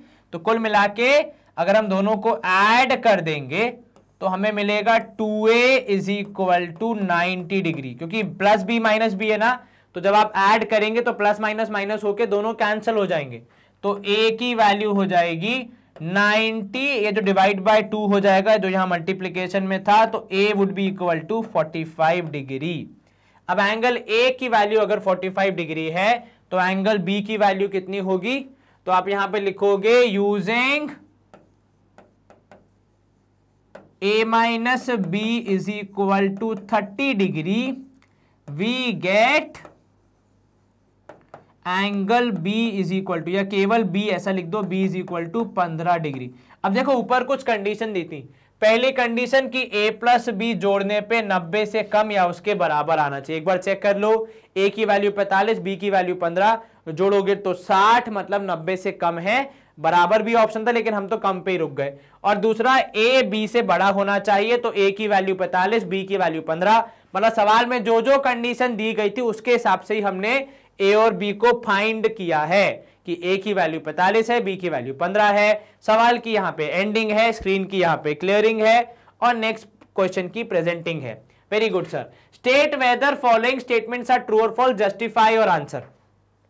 अब देखो, किसी भी आंसर को ट्रू होने के लिए सारे केसेस में ट्रू होना चाहिए, और अगर ऐसा एक भी केस मिल गया जहां पे आंसर ट्रू नहीं हो रहा है तो हम उसे फॉल्स करार देंगे। ठीक है, जैसे ये स्टेटमेंट के लिए मैं यूज कर रहा हूं कि let a B equal to 30 degree और b भी इक्वल टू 60 डिग्री।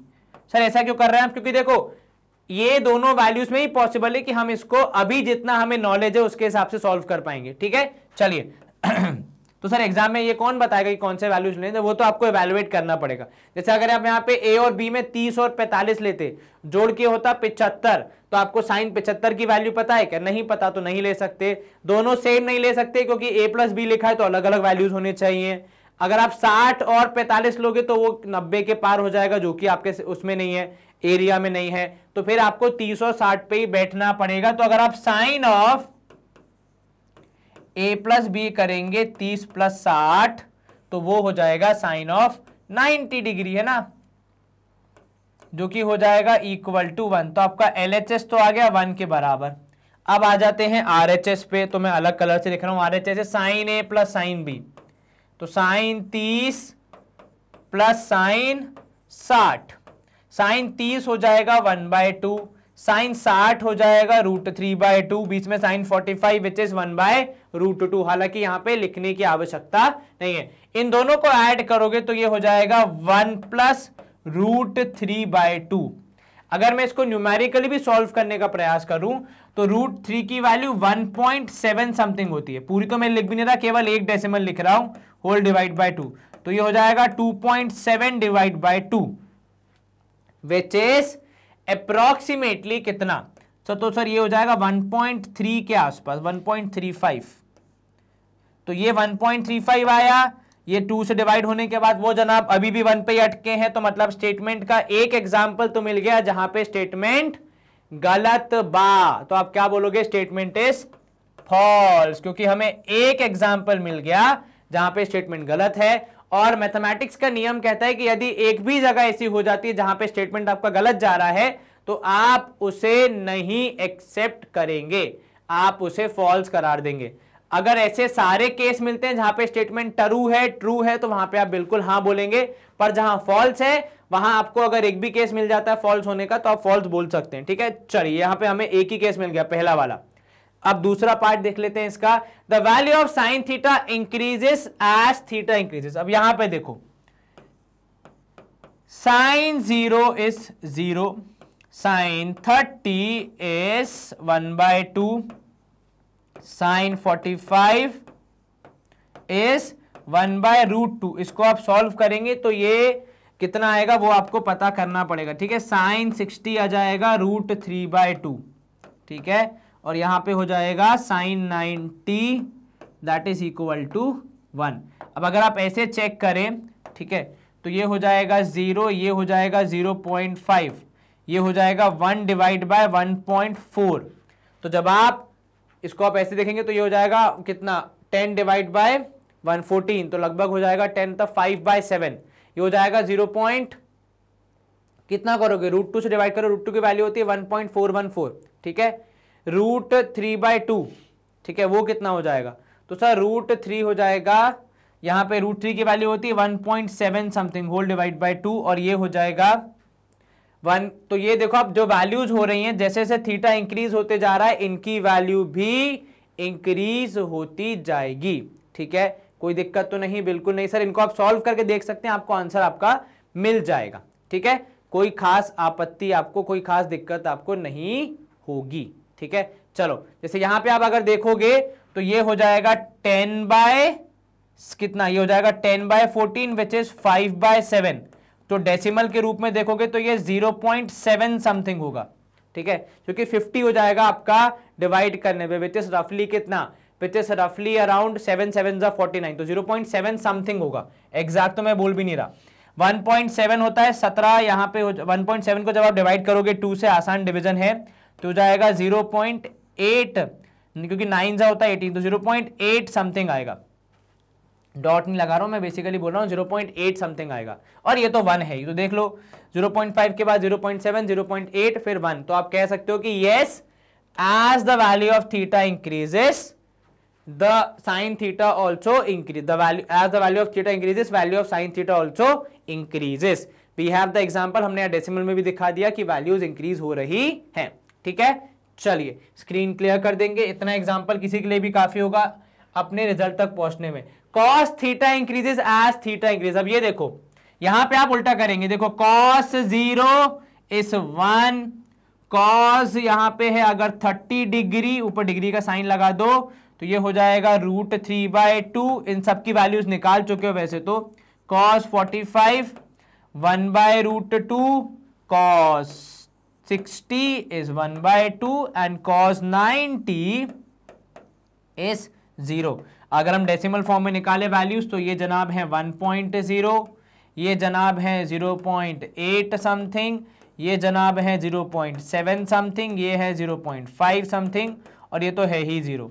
हो क्या रहा है, जब थीटा की वैल्यू इंक्रीज हो रही है, यहां पे हम पैटर्न ऑब्जर्व कर रहे हैं, तो ये वैल्यू डिक्रीज हो रही है। तो आप क्या बोलोगे, ये स्टेटमेंट क्या है, फॉल्स है, क्योंकि भैया कॉस थीटा में जब थीटा की वैल्यू इंक्रीज हो रही है तो उसकी कॉस थीटा की वैल्यू कमती होती जा रही है, कम होती जा रही है, घटते जा रही है। जी हमने ऑब्जर्व भी किया था, इनफैक्ट हमारी स्लाइड में रिमार्क में भी हमने लिखवाया था कि ऐसा होता है। चलिए, sine theta equals to cos theta for all values of theta. अब यहां देखो, आपने रखा थीटा इक्वल टू 30 डिग्री, ठीक है, तो साइन 30 हो जाएगा कितना, तो सर साइन 30 यहां पे हो जाएगा, अगर हम देखें मैथमेटिकली तो साइन 30 की वैल्यू हो जाएगी कितनी मुन्ना, तो साइन 30 1/2, ठीक है, कॉस 30 √3/2, वेरी गुड।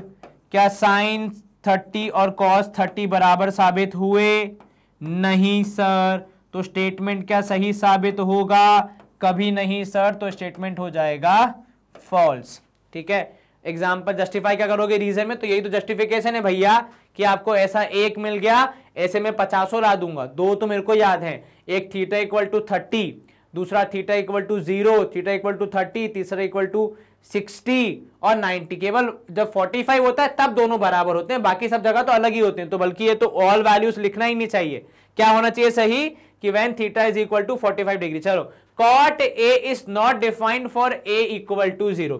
स्टेटमेंट आपसे पूछ रहा है कि कॉट 0 की वैल्यू कितनी होती है, सर tan a होता है 0/1, तो कॉट ए हो जाएगा, बिल्कुल कॉट ए होता है कॉट 0 इज इक्वल टू 1/0, जो कि tan का उल्टा हो जाएगा, विच इज नॉट डिफाइंड।